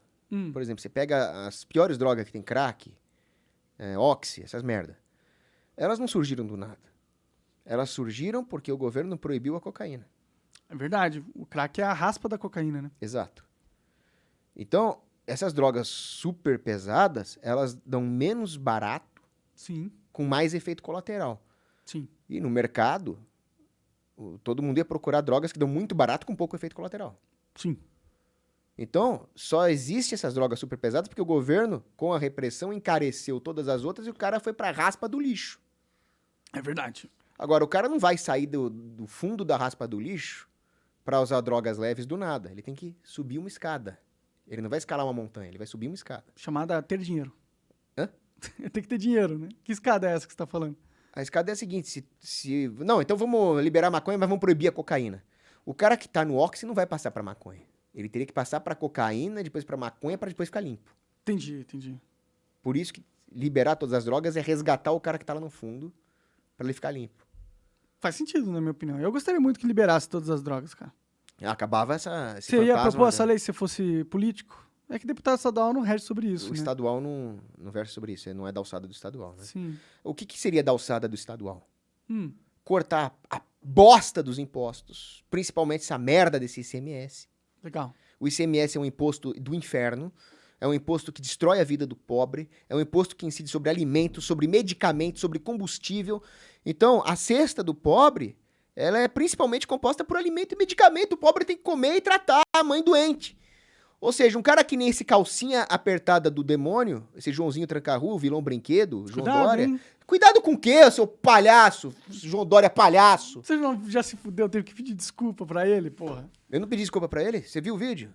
Foi Eu pra falei, família dele? se vocês entenderam que eu estava ameaçando fisicamente o Dória, aí eu peço desculpas pra família se eles se assustaram de entender isso. Entendi. Aí eu gravei aquele vídeo lá porque o Dória ameaçou me prender e aí os advogados falaram pra eu gastar aquele vídeo. Tem uns otários, idiotas, que falam, a mãe do Cogos obrigou quase a gravar esse vídeo. Que mãe do Cogos? Eu não queria ser preso. Se fosse a minha mãe me obrigando, me explica como é que eu continuei falando mal do Dória em todos os lugares, em todos os vídeos, por mais 2 anos, até hoje eu falo mal dele. Fiz revolta na frente da casa dele, baladória, a gente ia com caixa de som fazer balada na frente da casa dele, em pleno lockdown. E tudo isso com total apoio da minha família, que eu odeio o Dória. Mas eu achei que eles eram amigos da A família. gente já do foi amigo, já fui na casa do Dória. Então, porra. Isso antes dele ser governador, prefeito. Aí desgraça. perdeu a amizade. Claro, o cara trai a humanidade desse jeito, eu não vou continuar amigo dele. O que o pessoal não enxerga é o seguinte, eu podia ter qualquer cargo que eu quisesse no governo desse cara. Eu era amigo, eu era brother dos filhos dele, eu ia na casa dele. Como que é a Na- casa do Dória? Da hora? Era uma mansão. Mansão massa. Tinha uma piscina? Tudo que você imaginar. Tinha pista de boliche? Pista de boliche, não me lembro. Não, mas eu fui na casa dele em Campos do Jordão, uma casa gigante. Mas, enfim, o problema não é o cara ser rico. Não, até porque ele O conquistou problema no é mercado como privado. ele ficou rico e o que ele faz com esse dinheiro. Mas ele não ficou rico no mercado privado mesmo? Cara, eu não quero ser processado por ele Entendi. de novo, Tá bom, não então precisa eu não posso falar... entrar nesses Tá detalhes. bom, tá bom. Só vou falar uma palavra isolada aqui que não tem nada a ver com a nossa conversa. Embratur. Tá bom. Tá? Pra bom Pesquisem entender. aí, Pesquisem busquem Embratur, conhecimento. mas... Vocês entenderam. Mas, enfim. Eu era amigo dele. Eu poderia ter qualquer cargo. Eu era amigo do pessoal do LEAD, né? Do negócio empresarial que ele tinha. Até hoje eu tenho amigos que são do LEAD. Então, nada me impedia de chegar lá, Dória, me arruma um cargo legal aí. Mas como ele traiu o povo, eu preferi comprar briga com ele e quase ser preso. Aí eu fiz aquela desculpa da boca pra fora lá pra família dele, evitou que eu fosse preso ou processado, ou coisa que o valha, Uhum. e continuei batendo nele. E é claro que meus pais, que são pessoas de bem, como qualquer pessoa de bem, de qualquer classe social, não gostam do Dória. Nenhuma pessoa decente gosta do Dória. É bom, o Dória não tem muita chance de ganhar pra presidente. Graças né? a Deus, não. Mas nunca mais ganhei nem pra síndico com um cara desse. Acho que ele ganha se pra governador de novo, talvez. Deus me livre, guarde. Não é possível. Pior que tem uns Dória mínimo, né? Tem tudo, tem mínimo pra tudo hoje em dia. Mas né? o que eu ia falar é que o Dória, ele é suficientemente perverso pra aumentar o ICMS. Numa situação onde as pessoas ficaram desempregadas por culpa do próprio Dória. Que monstruosidade é essa, Monark? É triste mesmo. Então o ICMS tem que acabar. O IPVA tem que acabar. Se você for pensar o IPVA, que também é um imposto estadual, ele é um imposto poluidor. Por quê?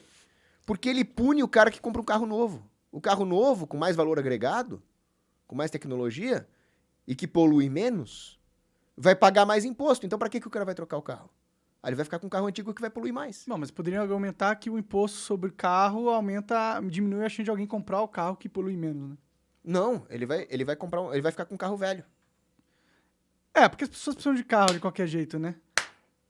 Aí tem que ter Tem uma mosquinha. aquela raquetinha do É Bolsonaro. legal, né? Não, eu precisava ter uma O dessas. Bolsonaro fazia live com aquilo, né? Ele fazia? Fazer. O pessoal até achou engraçado. Ele tinha uma jarra de plástico e uma raquetinha de matar mosquito fazendo live lá. O Bolsonaro é uma figura. Essa é a beleza da internet. Um cara fazendo uma campanha dessa ganhou em 2018 do Meirelles, que investiu bilhões lá e perdeu. Pois é, né? Maravilhoso isso, né? Ele- Cabo Daciolo tem mais votos que a Marina Silva, só graças à internet. A internet é muito revolucionária nesse sentido, né? Ah, é maravilhosa. É, Desde então- que ela seja livre. Que é o que estão tentando acabar com isso, né? Porque estão vendo, caralho, a dinâmica, o jogo de poder mudou completamente por causa da internet, né? Justamente porque ela é livre, né? Vamos mudar isso, porque a gente quer continuar controlando o poder. Perfeito, Monark. Tô falando. Você tem um intelecto aguçado. É só Tirar a maconha e o álcool em excesso. não deixar ele obnubilado pela maconha e pelo álcool. Que o álcool, se você for pensar, é uma droga pior que a maconha. Também acho, cara. Concordo com você. Mas nisso. nunca poderia ser proibido. Nem é uma...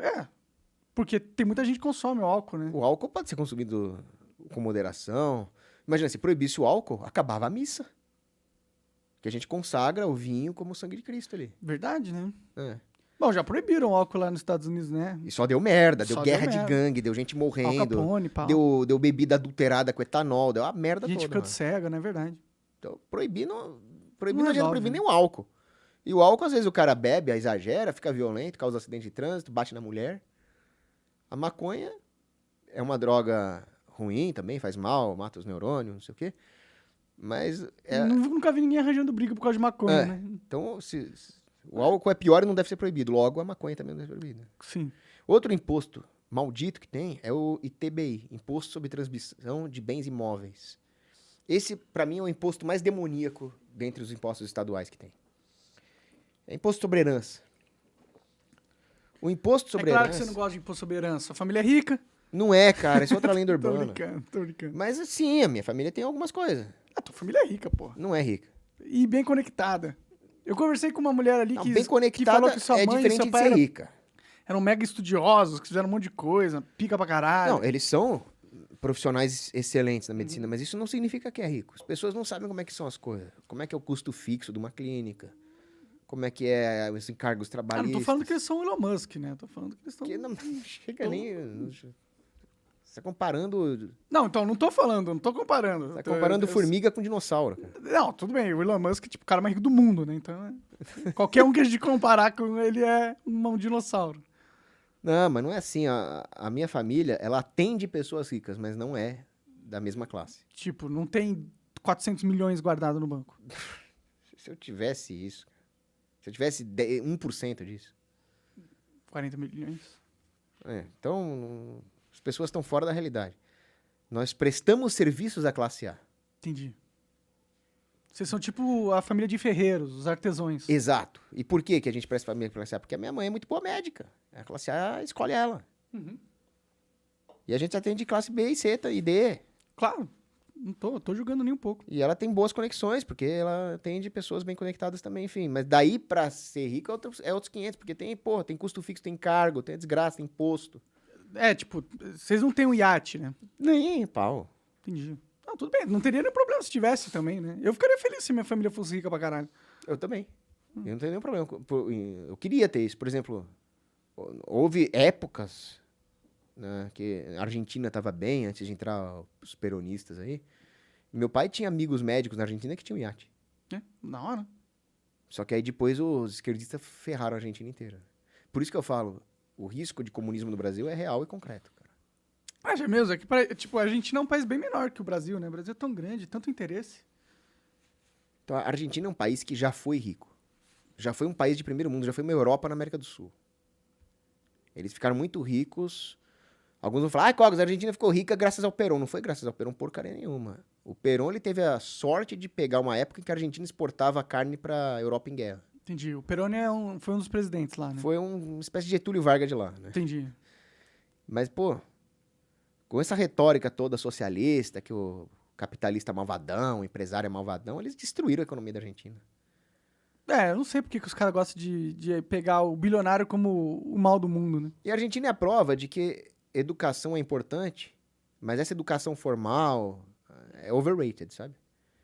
Porque o argentino lê muito mais que nós, tem uma livraria em cada esquina. O argentino é culto pra caramba, mas eles estão sempre na merda. Em crise econômica, em crise política. Pode crer.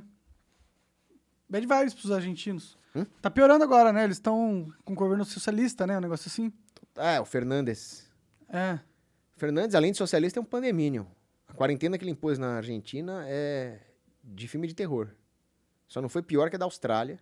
Da Austrália foi bizarro, né? Tinha até campo de concentração lá, A Austrália tinha mulher apanhando da polícia na rua por ir fazer compra, sabe? Umas coisas... né? Absurdo. Que Eu se vi alguém uma fizesse foto um hoje filme disso... Eu sempre falo assim, 2022 daria um puta filme da década de 90. Pode crer. Eu vi uma foto de, tipo, um policial chegando com uma metralhadora em crianças na praia. Porque elas estavam na praia, tá ligado? Cara, eu fico pensando como é que um policial desse dorme à noite, sabe? Porque isso é a total corrupção da função do polícia.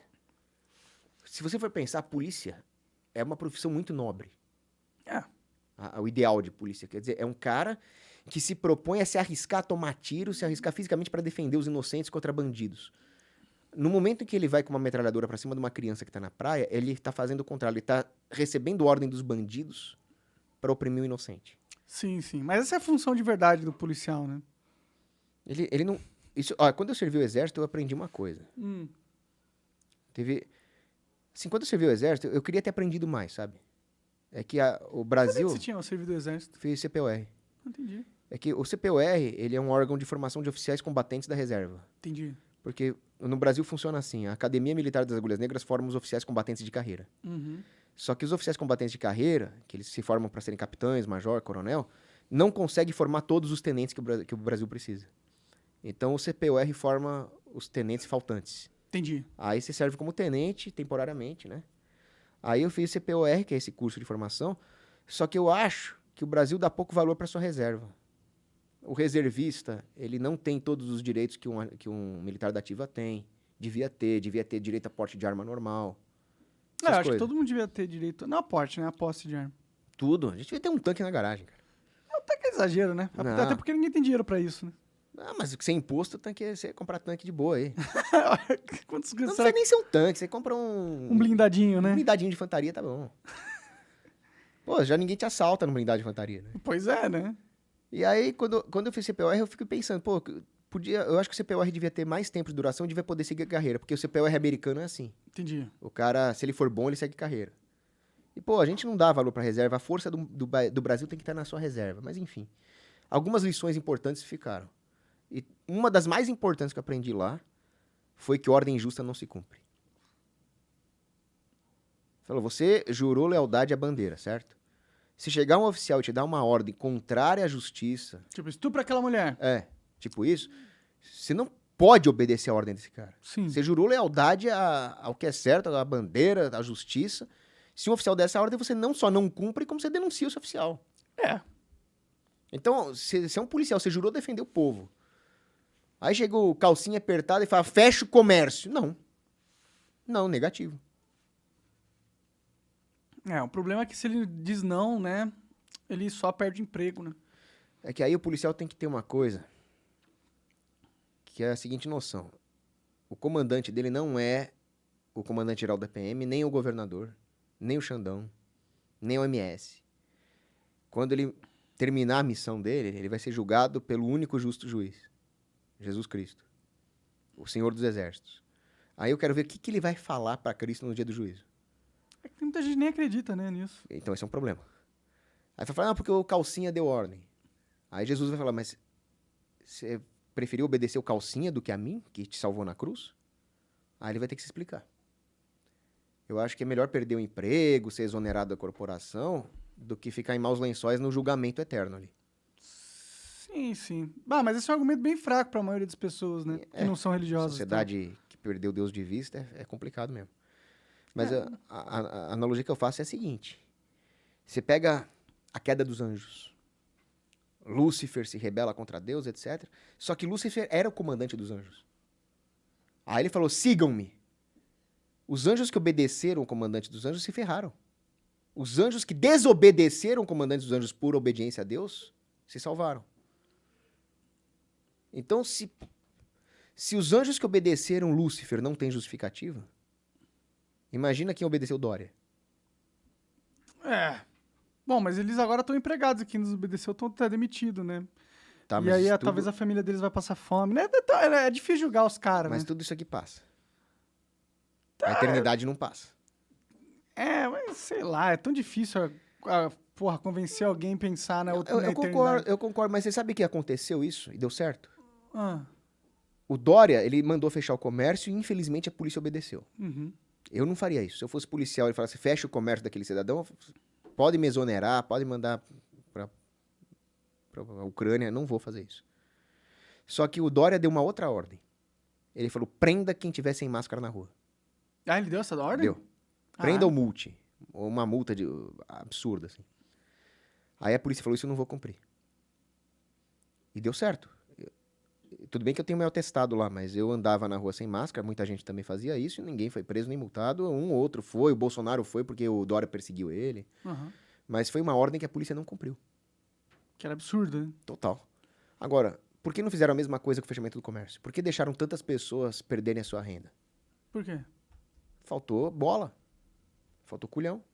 Faltou desobediência civil ali. Sim, sim. É foda, né? A gente tá num mundo foda, um mundo de bosta, né? Tem gente usando máscara até hoje, né? É complicado. Tipo, se você é velhinho, eu entendo, né? Às vezes você quer ficar seguro, né? Sei lá. Não sei se a máscara tem muita eficiência, não sei o que... O orifício dela é 5.000 vezes maior que o vírus. Ah, é? É. Então não tem como ela impedir o vírus de passar, né? O vírus passa cantando festa no AP do Latino.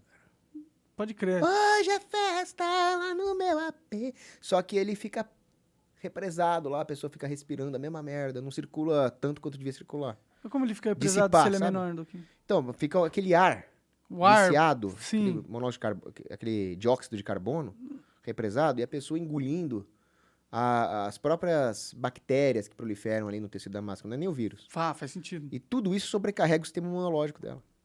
É. Uma merda, né, cara? Bizarro. Bizarro. Mas o que tu faz da vida hoje em dia, cara? Além de ir se candidatar, o que você tá fazendo? Você trabalha em alguma coisa? Eu tenho uma empresa, chama Lígia Cogos Dermocosméticos. Ah, é que verdade. que é minha, não é da minha mãe. É, sempre falaram que era da sua mãe Não. pra mim. O nome é Lígia Cogos Dermocosméticos, que é o nome Mas fantasia, mas o nome da empresa mesmo é o meu nome, EPP. EPP. É. E o que você vende, cara? Você tem um cosmético? Você nunca me trouxe, você nunca Cara- me deu um cosmético, cara. Pô, faltou fazer um merchan, trazer uma amostra grátis pro Monark, né? Verdade. Ah, mas tem o dermocosmético, ele é um intermediário entre o cosmético e um medicamento, né? Entendi. Ele não é um cosmético, porque ele não é... Não é pra ficar bonito. Não, ele é pra ficar bonito também, só que ele não é só um cosmético, ele é muito mais potente. Tá. Ele tem princípios ativos com propriedades terapêuticas. Legal? Mas ele não chega a ser um medicamento. Que a É meio categoria termo. de medicamento é um negócio que a Anvisa enche mais o saco ainda do que um dermocosmético. É outro rolê também. O dermocosmético ele tem essas propriedades terapêuticas, né? É um intermediário entre um cosmético e um medicamento.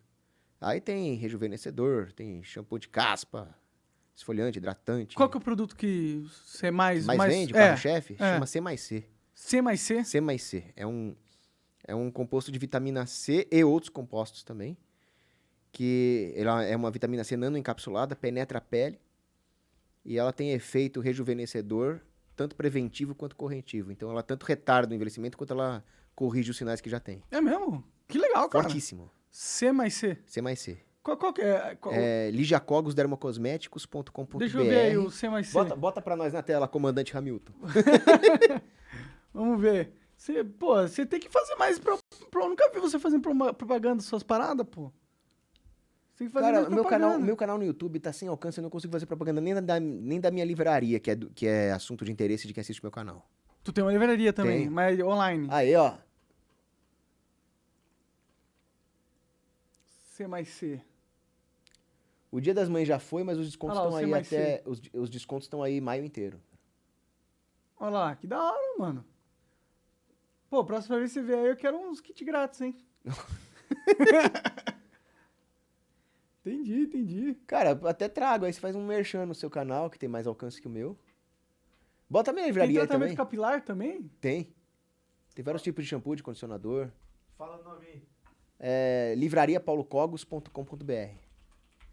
Também tá com desconto no mês de maio dos livros sobre Virgem Maria, sobre maternidade e contra o aborto.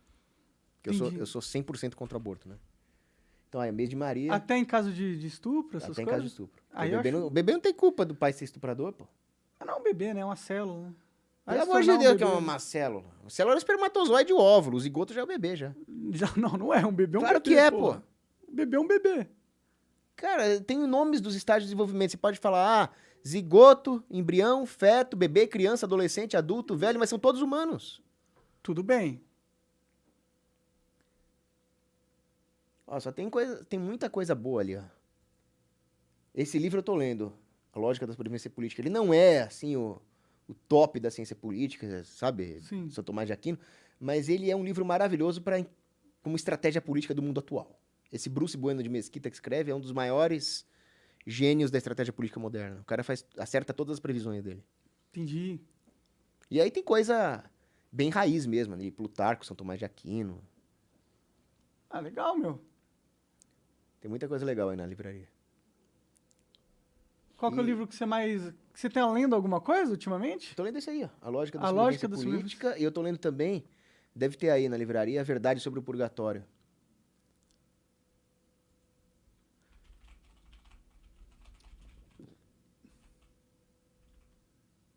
Ah, então é porque a Editora Imaculada não tá na Sedete ainda, mas nós vamos entrar. É da Editora Imaculada, que é do amigo meu, Anderson Reis. E aí depois eu vou fazer até uns vídeos sobre... Quer ver? Sobe um pouquinho. Sobe tudo. Tudo. Vai. Aquela primeira bolinha, sabe, que aparece ali? Isso. Aquele livro Glórias de Maria é maravilhoso. É o próximo que eu vou fazer um curso sobre ele. No meu canal. Glórias de Maria. De Santo Afonso. Fala sobre o que isso aí? Ele fala sobre Virgem Maria, teologia mariana, né?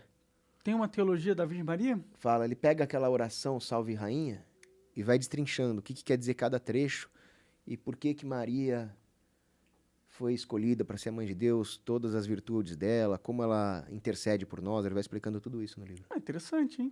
É muito legal. Tirania das Big Tech. Esse aí a gente sabe bem, sentiu na pele, né, mano? Isso eu tenho mestrado já disso. Esse aí você podia dar aula desse negócio. É uma merda, realmente, cara. Quer ler as perguntas? Lê as perguntas aí, vamos ver o que a galera tem pro Cogos aí. Quer explicar como é que funcionou? Que você fez Então, uma galera, postagem se no você quiser Locals? mandar perguntas, você tem que entrar lá no monarch.locals.com.br, só .com. Tem um link aí no player do Rumble, tem um linkzinho aí, você clica. Você consegue ver exatamente aonde você tem que ir. Só uma coisa, Monark, você perguntou pra mim Ah. o que eu tô fazendo da vida, além da empresa e do canal, eu também tô fazendo uma graduação em filosofia. É mesmo? Mosteiro de São Bento. É no Mosteiro que você tá fazendo a graduação? Eles têm a faculdade de filosofia mais antiga do Brasil Sério? e é um dos poucos lugares onde se estuda filosofia de verdade, sabe? Porque você vai na Unicamp, é Marx. Aí você vai em qualquer outro lugar ali, é sempre aquela doutrinação. Ou então você pega até uma faculdade que tem nome de católica, né? PUC. Mas é só modernos e pós-modernos. No Mosteiro de São Bento, eles vão pegar a Grécia, vão pegar Roma, vão pegar a Idade Média e também vão falar dos modernos. Mas eles dão muito bem essa base aí, né? Pode crer. Da hora. O que você tá aprendendo lá de recentemente? Qual foi a última aula que você teve? A última aula que eu tive foi sobre Kant, História da Filosofia 5. Fala sobre o que lá? Então, a gente acabou de ter uma prova sobre a crítica da razão pura, né? E agora a gente está vendo a estética transcendental, que é como o sujeito percebe o objeto, como o objeto se revela para o sujeito, como aquilo é intuído, passando pela percepção. Então, a gente está vendo as ideias de Kant, onde ele refuta tanto o racionalismo quanto o empirismo, né? E vai estabelecendo ali uma epistemologia moderna. Pode crer. Falou difícil. E não que eu seja kantiano, tanto é que eu até brinquei lá que tudo que o Kant acertou, ele copiou do Aristóteles. Pode crer. Mas é legal, essa parte de história da filosofia, né? Eu tenho muito interesse por filosofia. Precisava estudar mais sobre isso. Como que faz pra entrar nesse mosteiro aí? Tem um vestibular. É físico? Não, é físico? É presencial. É presencial? É. Tem um vestibular para entrar, e embora seja um vestibular com perguntas dificinhas, não tem muita concorrência. Entendi. Acho que deve ter uns 2 candidatos por vaga. Que filosofia não é algo que a galera acha que vai ganhar dinheiro com, né? Mas é aquela coisa, né? Se a pessoa tiver vocação, o dinheiro vem naturalmente. Sim. Talvez... Eu acho que é legal Mas aprender... importante não é o dinheiro. A pessoa querer contemplar a verdade, aguçar o intelecto. Parece um motivo nobre, né? É um motivo muito melhor dos nobre. motivos, né? Eu diria que é melhor ainda, é mais nobre ainda do que ganhar dinheiro com isso. Verdade. Eu acho que você quer fazer faculdade de filosofia não é pra ganhar dinheiro mesmo, é só pra aprender, ficar mais inteligente. Às vezes você pode usar isso de maneiras não relacionadas à própria faculdade, né? Você pode usar em qualquer outra profissão até pra ganhar dinheiro. Sim, até na sua própria vida, né? Pra deixar de perder dinheiro, talvez, Também. em momentos. Manda as Viver uma perguntas. vida virtuosa. Que é muito difícil hoje em dia, né? Eu tenho a noção que todo mundo vai pro inferno. Cara, muitos santos falavam isso. Santo Ambrósio, Santo Agostinho falavam que a maior parte da humanidade vai pro inferno. É. Eu li um livro São Leonardo de Porto Maurício, que ele trata desse assunto. E ele fala, no livro também ele fala que a maioria vai para o inferno. Só que ele fala que essa pergunta não é tão importante. Porque imagina se um anjo revelasse que a maioria das pessoas realmente vai para o inferno, muitos iam perder a esperança. Se o anjo revelasse que a maioria não vai para o inferno, algumas pessoas iam relaxar, iam viver uma vida desordenada e acabar indo mesmo. Então, no final desse livro, São Leonardo fala assim, cara, vive a vida da melhor forma que você puder, né? Com amor à misericórdia divina, mas também temendo a sua justiça. E faz o seu. E Confia deixa em Deus. essa questão pra depois, né? E essa pergunta não é a pergunta mais importante que tem. Pode crer. Eu pessoalmente não acredito no inferno, pra ser sincero. Cara, o inferno existe, é real. Eu acredito no Dói. inferno em terra, né? Não. A Terra não é um inferno. Ah, às vezes é, viu? Ela parece, mas não é. Às vezes é um inferno essa porra aqui. Mas existe o inferno mesmo. Como você sabe, assim, com tanta certeza? Porque Jesus fala no inferno 150 vezes no Novo Testamento. Mas Ele às não ia vezes- mentir. Mas às vezes ele tá falando de uma forma metafísica, né? Talvez o inferno seja Ele na foi Terra. bem claro que o inferno é para aqueles que viveram mal a vida na Terra. Entendi. É que eu não sou muito religioso, né? Ele fala no Gehenna, que era o lugar onde jogava-se o lixo para queimar. Ele fala que os injustos vão arder no Gehenna. Entendi. E na época dele tava cheio de gente injusta que vivia como na babo ali, né? Rico, cheio de mulher. Esses caras vão pagar em algum lugar. Eu não sei, eu acho muito, tipo... É muito cruel existir o inferno, até pra quem é mal em terra, sabe? Porque você nasce num corpo de um ser, tipo ser humano. A gente é burro por natureza. E aí você comete erros, e aí, portanto, você é condenado pela eternidade a um sofrimento de eternidade. Não parece muito justo, né? Na minha opinião, tipo... Eu acho que todo erro em terra tinha que ser perdoado de certa forma, porque, porra... Se você pediu perdão, né? Sim, E se a pessoa não se arrepende, não pede perdão. eu acho que qualquer uma pessoa se arrependeria, visto se a alternativa é ficar sofrendo eternamente, né? Então, mas aí não é um arrependimento, é só um cagaço do inferno mesmo. Pois é, mas o que seria o arrependimento se não o cagaço da punição, né? Aí não é um arrependimento verdadeiro. O arrependimento verdadeiro é saber que você ofendeu alguém que não merecia ser ofendido e se sentir mal por isso. Se sentir mal não pela punição, mas pelo fato de ter ofendido alguém que era digno. Entendi. Isso é arrependimento. Ter ofendido a justiça. Entendi. Então, se se É arrepender, isso você que te acredita... salva. Então, Só você o acredita cagaço em do inferno. salvação? O cagaço do inferno é até um bom ponto de partida. Mas não é o que te salva. Entendi. Eu já tenho eu acho que a gente tá numa simulação, na real. Esse negócio de Deus e inferno e céu. Olha, cara, eu Na nem- real, muitas vezes eu acho que a gente só vai morrer e vai só desligar a chave e acabou. Não, a alma racional é imortal. Platão já tinha cantado essa pedra aí. Pô, Só tipo, que, assim, eu como teólogo amador, eu não acho que a maioria vai pro inferno. Eu acho até possível que sim, mas considerando a misericórdia divina, eu acredito que a maioria vai pro purgatório. entendi. Você Só que acredita o purgatório não é uma colônia de férias, não. Purgatório é um fogo da mesma natureza do inferno, um sofrimento inimaginável. Entendi. E algumas pessoas passam séculos no purgatório. Não é legal também. Eu acho que até a própria noção de tempo num espaço metafísico que não é a realidade se perde, né? Exatamente, aí, ó. Você matou a pau.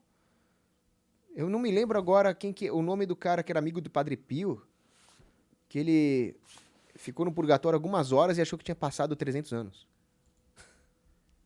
Entendi. Mas, tipo, são relatos de pessoas, né? Isso aí não é realmente não relatou algo. Não aconteceu um milagre. Eu sou cético pra caralho. Eu não acredito nessas paradas de, tipo, de existem milagres, que Deus realmente fez, que Jesus realmente andou por cima da água, realmente ressuscitou, realmente transformava água em vinho. Eu acho isso tudo uma Pesquisa duas grande... coisas. Só duas coisas. Ah, Pesquisa o Santo Sudário e pesquisa Nossa Senhora de Guadalupe. Santo Sudário? É. Que... O Santo Sudário foi um manto que foi colocado sobre Jesus. E o rosto dele ficou estampado. Só que os cientistas calcularam que para ficar estampado daquela forma, precisaria ter uma carga de não sei quantos milhões de volts. E só uma indústria moderna teria isso hoje. Como que isso era possível na antiguidade? Foi a ressurreição gloriosa dele. E outro ponto foi a Nossa Senhora de Guadalupe, que foi uma aparição no século XVI para um índio no México. E a tinta que tem em cima da imagem de Guadalupe, ela flutua no pano. Ela não está impregnada no pano como uma tinta normal. A ciência não explica essas duas coisas. Eu poderia te dar uma lista de coisas que a ciência não explica, mas é só para citar duas. É porque, na minha visão, se existe realmente o sobrenatural, né, eventualmente alguém ia ter uma prova realmente, assim, tipo... Alguém ia mostrar algo que ninguém pode explicar realmente, assim, tá ligado? Eu nunca... Porque se tivesse alguma coisa que é inexplicavelmente sobrenatural, isso estaria em todos os jornais e todos os programas de TV e ia ser um caos social, tipo, todo mundo ia ficar sabendo sobre isso. Não ia ser uma nota de rodapé que algumas pessoas sabem, e, tipo, como se fosse uma curiosidade da vida. Oh, curiosidade, existe sobrenatural e tem uns negócios assim. Não, se fosse algo realmente sobrenatural, todo mundo ia falar sobre isso. Ia ser um negócio chocante, ia ter vídeos na escola, tipo, entendeu? Porque um ser humano é isso, a gente quer muito que o sobrenatural realmente exista. Eu quero muito, eu quero muito que realmente exista algo além da própria realidade nua e crua, da forma que a gente vê, porque é uma esperança num depois, né? Tem Nossa Senhora de Fátima também, o Milagre do Sol. Milhares de pessoas viram. Isso aí é quando depende de uma informação que alguém viu, já não é muito confiável, né? Mas se o sobrenatural se revelasse completamente, não ia mais ter fé, não ia mais ter livre-arbítrio.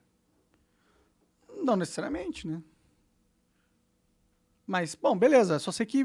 Bom, eu não acredito muito em sobrenatural. Infelizmente, já acreditei em Deus mais do que eu acredito hoje. Né? Eu ainda gosto de acreditar na ideia de Deus, porque se eu não acreditar na ideia de Deus, a vida não faz sentido nenhum, e então isso é meio trágico e não consigo sair da cama se for assim. Mas, ao mesmo tempo, é o que parece, né? É o que parece. Parece que a vida é meio trágica mesmo. É só uma brincadeira sem graça. É só um sofrimento que não leva a nada e é isso. Monark, você tá sendo extremamente lógico, sabe? Porque é verdade. Ou existe Deus ou nada faz sentido. A gente só tem dois caminhos. Ou é Santo Agostinho ou é Nietzsche. Sim. O cara que quer ver sentido sem Deus, ele tá sendo filosoficamente incoerente. Então esse é um ponto onde nós concordamos. Agora, o meu ponto é que Deus existe. Sim, sim. Eu gostaria de acreditar que ele existe também, porque é mais confortável, né? Do que não faz sentido nada, né? Mas é difícil às vezes acreditar realmente que ele existe. Mas tudo bem, né? Faz parte. A vida é isso, acho que todo mundo tem que pensar sobre isso. Se bem que muitas pessoas nem pensam sobre isso, né? Porque elas estão mais preocupadas em sobreviver, né? Normal. Mas às vezes as pessoas estão mais sorte. preocupadas com subsistência, elas justamente retiram a força delas de uma crença férrea em Deus, né? Sim, mas às vezes era porque elas não pensaram muito sobre isso também. Agora, né? se não me engano foi Heidegger, que ele falou que se Deus não existe, tudo é permitido. Então uma sociedade que perde a fé, ela fica meio perigosa. A sociedade é perigosa, né? De qualquer jeito. Eu tava vendo outro dia ali, o Papa Gregório XVI, ele escreveu uma encíclica. Ele fala que as revoluções, a Mirare Voz, ele fala nessa encíclica que as guerras, revoluções, tudo aquilo que é destrutivo, é um produto da quebra da aliança do homem com Deus. Então, essa sociedade que perdeu o foco de Deus no centro resultou em todas as barbáries do século XX, o comunismo, o nazismo, o fascismo, revoluções, genocídios. Isso é o resultado de uma sociedade sem Deus, né? E a gente vive numa sociedade de genocídios e essas coisas. E ultimamente sem igreja. Não é que não tem igreja. A igreja católica ela vai persistir até o final dos tempos com o auxílio do Espírito Santo. Mas nós estamos sem papa, cara. Tem o Papa, né? O Francisco lá, né? Então, aí que tá. Há pouco tempo eu me converti ao sedevacantismo. O que é isso aí? Não faço a menor ideia. O sedevacantismo é uma posição teológica dentro da Igreja Católica que constata que o Papa Francisco não é Papa. E que a Sé, né, o Vaticano, a sede, está vazia. Está sem Papa. Ele é tipo um impostor? Exatamente. Por que isso acontece? Porque durante muito tempo os modernistas tentaram capturar as estruturas da igreja para usar essas estruturas como legalistas contra a palavra de Deus, contra a verdadeira fé. Só que sempre foi assim, os fariseus lá, o pessoal que acusou Jesus Cristo, eles se diziam os doutores da lei.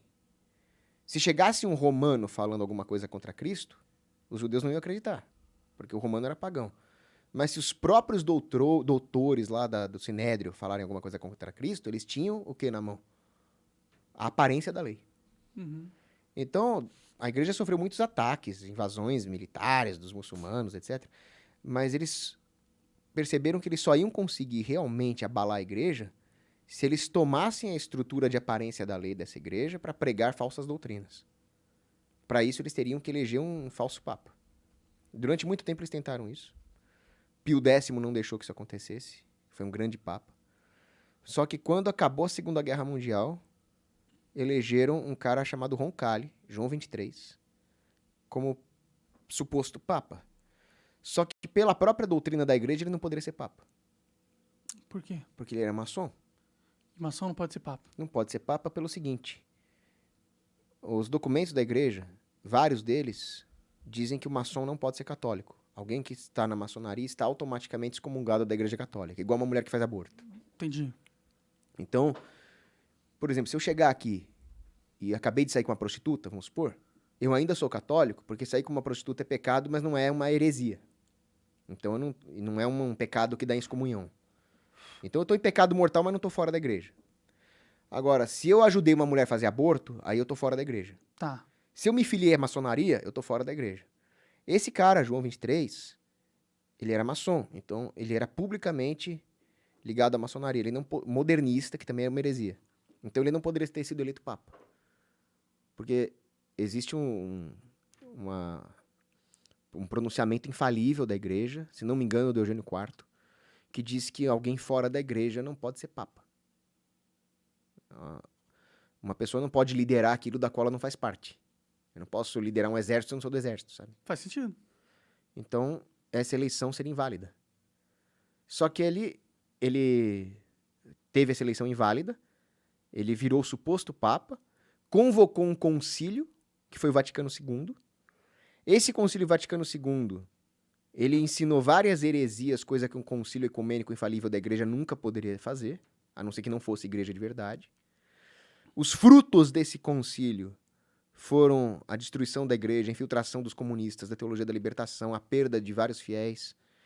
Falaram que era um concílio pastoral, que ia trazer fiéis, mas, na verdade, várias igrejas fecharam e viraram boates, enfim. Você conhece a árvore pelos frutos.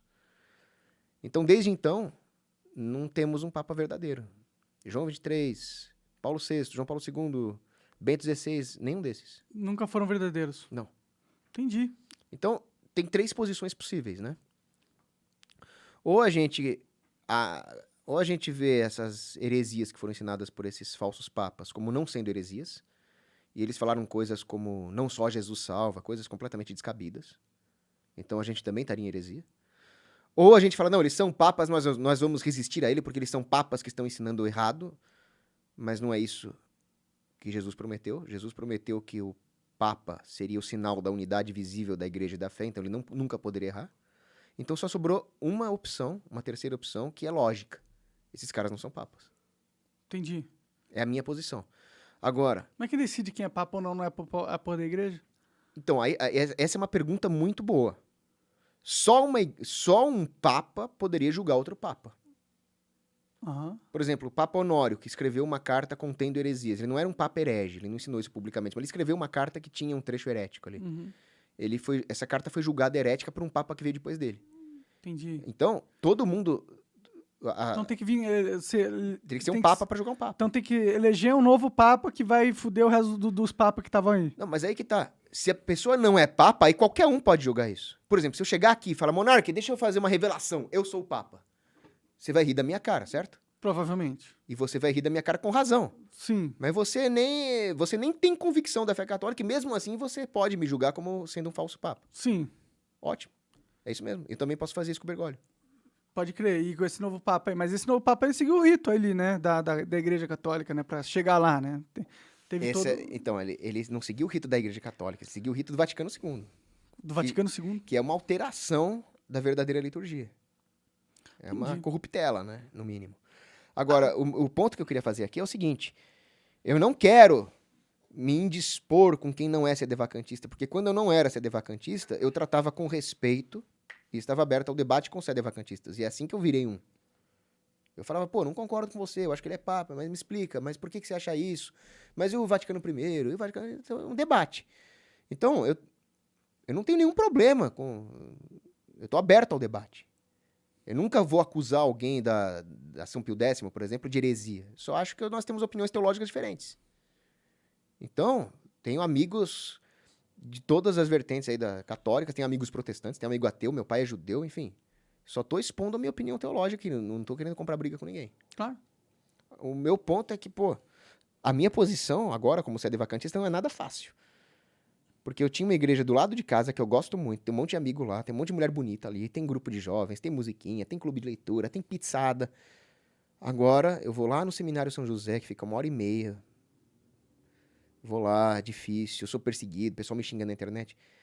Como diz meu amigo Matheus Larzan, ninguém vai pro sedevacantismo com um sorriso no rosto. A gente vai lamentando a situação. Entendi. Sabendo que vamos ser perseguidos.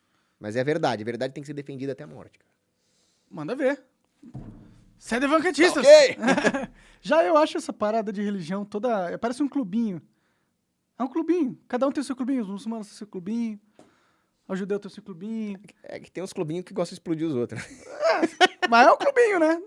Não fala, tem os outros que gostam de comer criança. Clubinho, você tem o seu clubinho. Você não vai explodir o clubinho dos outros, pô. É, bom, é verdade. Bom, mas é isso. Manda a pergunta aí, vai, Coca. Que a galera fez através do Locals. Vai lá no meu Locals, vira membro do Locals. monark.locals.com, vai. O João Paulo Saraiva pediu para perguntar pro Cogos o que ele acha de quem está totalmente descrente com o cenário atual, onde as únicas opções de voto para presidente são de um cara que vendeu o governo pro Centrão para proteger o filho corrupto, sendo que ele disse em campanha que jamais protegeria corrupto, mesmo se fosse filho dele, ou um chefe de quadrilha que assaltou as estatais. Ou um chefe de quadrilha que assaltou as estatais se aliando com empreiteiras e mandou nosso dinheiro para ditaduras amigas. Então, eu acho que ele tá esquecendo o seguinte. Nós não vamos tomar nenhuma decisão pelo Bolsonaro, pelos filhos do Bolsonaro. Nós vamos tomar uma decisão pelos nossos filhos, pelos nossos avós, pelos nossos amigos, pelo nosso povo. Então, ninguém aqui está falando que o Bolsonaro é o salvador da pátria, que o Bolsonaro é um santo. Só estamos dizendo que o Bolsonaro é a única opção viável e concreta, não para salvar a pátria, mas para evitar que um monstro que mandou o nosso dinheiro para ditaduras, que quer desarmar o povo, que quer cobrar impostos, que quer confiscar propriedade privada, entre no poder. O Lula é uma ameaça à nossa sobrevivência no curto prazo. Aí eu não sei o que o Bolsonaro fez, deixou de fazer. Eu sei que ou você coloca ele no poder para evitar o Lula, ou nós vamos sofrer as consequências na pele. Aí, o Bolsonaro fez isso, deixou de fazer aquilo. Críticas ao Bolsonaro vão ter a sua hora para ser feita, e eu fui um pesado crítico da política econômica do Bolsonaro. Eu perdi seguidores bolsonaristas de tanto que eu critiquei o Paulo Guedes, que é um péssimo ministro da economia. Agora nós estamos em ano de eleição. É um ano de evitar o Lula no poder. Depois nós discutimos o resto. Beleza? O João Chaves perguntou aqui assim: Cogos coloca o Olavo de Carvalho como grande influência para ele. Quais seriam os ensinamentos mais substanciais que o Olavo nos deixou? Se puder, solicito um breve resumo dessas ideias, como talvez, por exemplo, a compreensão da consciência da imortalidade. Essa é uma. Olavo de Carvalho, ele resgatou a filosofia brasileira no sentido de se inclinar ao transcendente. Porque a degeneração da filosofia foi aquela imanentização das coisas que o Vogelin falava, né? A ideia de que não existe mais o transcendente, não existe mais o absoluto, não existe mais o eterno. É tudo contingente, é tudo passageiro, é tudo relativo. Essa discussão já existia no exterior, mas Olavo de Carvalho trouxe essa discussão para o Brasil. Da consciência do transcendente, da consciência da imortalidade, que é uma das obras dele. Ele trouxe nomes como Mário Ferreira dos Santos de volta à voga nos debates. Ele resgatou aquilo que o Brasil tinha perdido do seu legado intelectual por causa das universidades moderninhas. Só isso já teria sido suficiente para tornar o Olavo de Carvalho um dos maiores promotores da verdadeira filosofia no Brasil. Mas não só isso. Ele também tem teorias próprias, as 12 camadas da personalidade, a dissonância cognitiva, as críticas que ele faz contra a dialética negativa, todas as críticas que ele fez contra a escola de Frankfurt, contra o comunismo. Mas, para mim, o maior legado do Olavo de Carvalho é mostrar que alguém sem diploma pode ser um filósofo desse calibre. Porque o Brasil, ele é paga-pau de diploma quando devia pagar um pau por conhecimento verdadeiro. O Olavo de Carvalho quebrou esse paradigma. Ele falava bem mal do Bolsonaro, né? No final da vida dele, né? Então, as críticas que o Olavo de Carvalho faz contra o Bolsonaro são críticas com propriedade, que tinham que ter sido feitas e o Olavo de Carvalho deveria ter sido ouvido pelo Bolsonaro. Porque ele criticou a falta de ímpeto do Bolsonaro no começo do governo, ele poderia ter feito muito mais, poderia ter expulsado gente ruim no começo, quando ele tinha muito capital político. O Bolsonaro cometeu um erro grave de ter preterido os conservadores, os olavistas, para colocar melancia. Sabe o que é melancia? Verde por fora, vermelho por dentro. Entendi. Isso aí pode ser os ecologistas, mas também pode ser os militares. Os generais brasileiros são positivistas. Eles são formados em escolas globalistas controladas por gente da ONU. Essas escolas de comando do Estado-Maior, escolas superior de guerra, é tudo currículo globalista. E o Bolsonaro colocou esses militares no poder, esquecendo de onde eles vieram. A formação positivista e globalista deles. E o Olavo de Carvalho, que estudou profundamente esse assunto, sabia que não dava para confiar nesses generais. Infelizmente, o Bolsonaro não o ouviu. Deveria ter ouvido. Mas agora é 2022, agora é tirar o Lula e acabou, né? Uma merda, né? Não tem ninguém na terceira via que te apetece? A terceira via é linha auxiliar dos comunistas. Linha auxiliar. É. Entendi. Tá. Ó, o Ricardo Sierra mandou aqui assim. Pergunta o que ele acha da parte da Bíblia que Moisés legitima o estupro de crianças e se é esse o tipo de valor que ele acredita. Moisés questiona os soldados por deixar as crianças vivas. Como assim deixaste as mulheres vivas? Matem todos os homens entre as crianças e toda mulher que já conheceste algum homem. As que ainda forem vivas, deixe-as viver para nos servir sexualmente. Fonte Bíblia, Números 31, versículo 15 a 18. Caralho, não sabia que tinha essa parada na Bíblia. Não, muita gente cita essa passagem.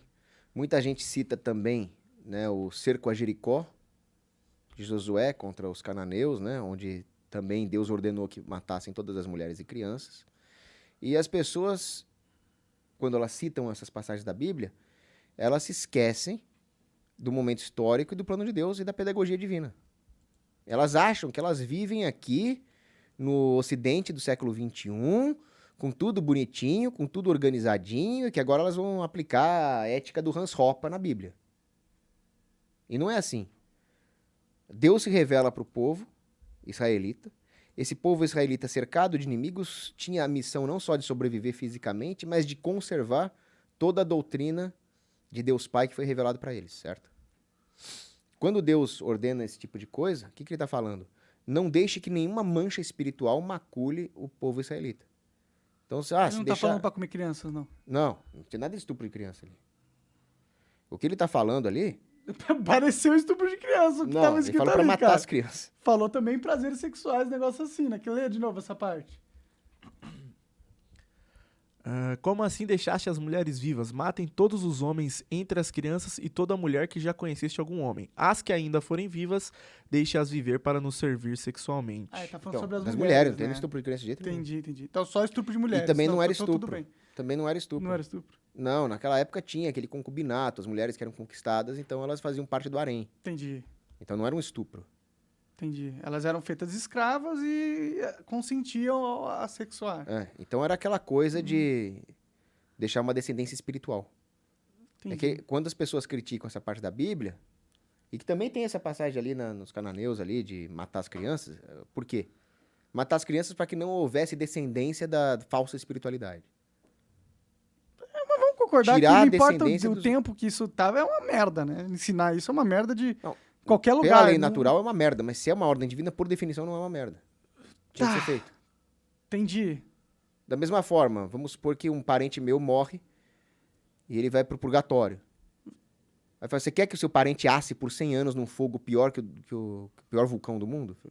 Eu não acho isso legal. Sim. Mas se Deus mandou ele pra lá, é porque é justo. Tá. Tem uma crença em Deus que eu não tenho aí. Então, quando Deus ordena isso, ele tá falando o quê? para manter a pureza e a descendência espiritual do povo de Israel.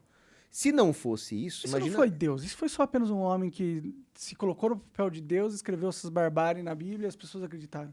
Não, isso foi revelado a Moisés. Ah, entendi. Mas aí que tá. Se não fosse isso, Hum. nós não teríamos o Deus monoteísta judeu que se revelou no cristianismo, não teria cristianismo hoje. Provavelmente a humanidade já teria se matado nesse ponto. Se eles não tivessem matado as mulheres e as crianças naquele momento. Se não houvesse a descendência espiritual pura do povo de Israel, né, que depois recebeu a plenitude da revelação em Cristo, Uhum. hoje eu não estaria aqui conversando com você porque nós teríamos sido extintos. Entendi. Nós estaríamos nos matando. Seria Pensa como é que é o mundo sem o Deus dos judeus. Era sacrifício de criança, era estupro adoidado. Eles estão matando as crianças Não, aí, é porra. sacrifício de criança por nada ali. Por nada, não, pro Deus deles, assim como o Deus da Bíblia tá falando pra Bom, matar as crianças. aqui tem um propósito. Porra, mas pra eles também acreditam que tem um propósito. Aqui tem um propósito de planificação da revelação divina. Ah, Se mas não fosse a preservação da pureza espiritual do povo de Israel através da construção dessa descendência e da eliminação de toda a descendência impura, o mundo seria tomado pela barbárie, não haveria civilização. É, entendi. A Não Grécia- concordo, Grécia mas não- eu entendi. Grécia e Roma, que eram as civilizações mais top que tinha, Aham, não caíram? caíram. Então, o que ia ser do resto da humanidade? Entendi. A gente só tá aqui por causa disso. Bom, são nesses momentos que eu acho que nada faz sentido nessa vida. O pessoal não entendeu que o importante é a salvação das almas. Não, sim. O mesmo sim. Deus que mandou Moisés fazer isso e mandou Josué fazer aquilo, também permite que exista todo mal no mundo. Concorda comigo? É, mas ele não mandou fazer, Ele né? não poderia, Deus não poderia acabar com o câncer hoje?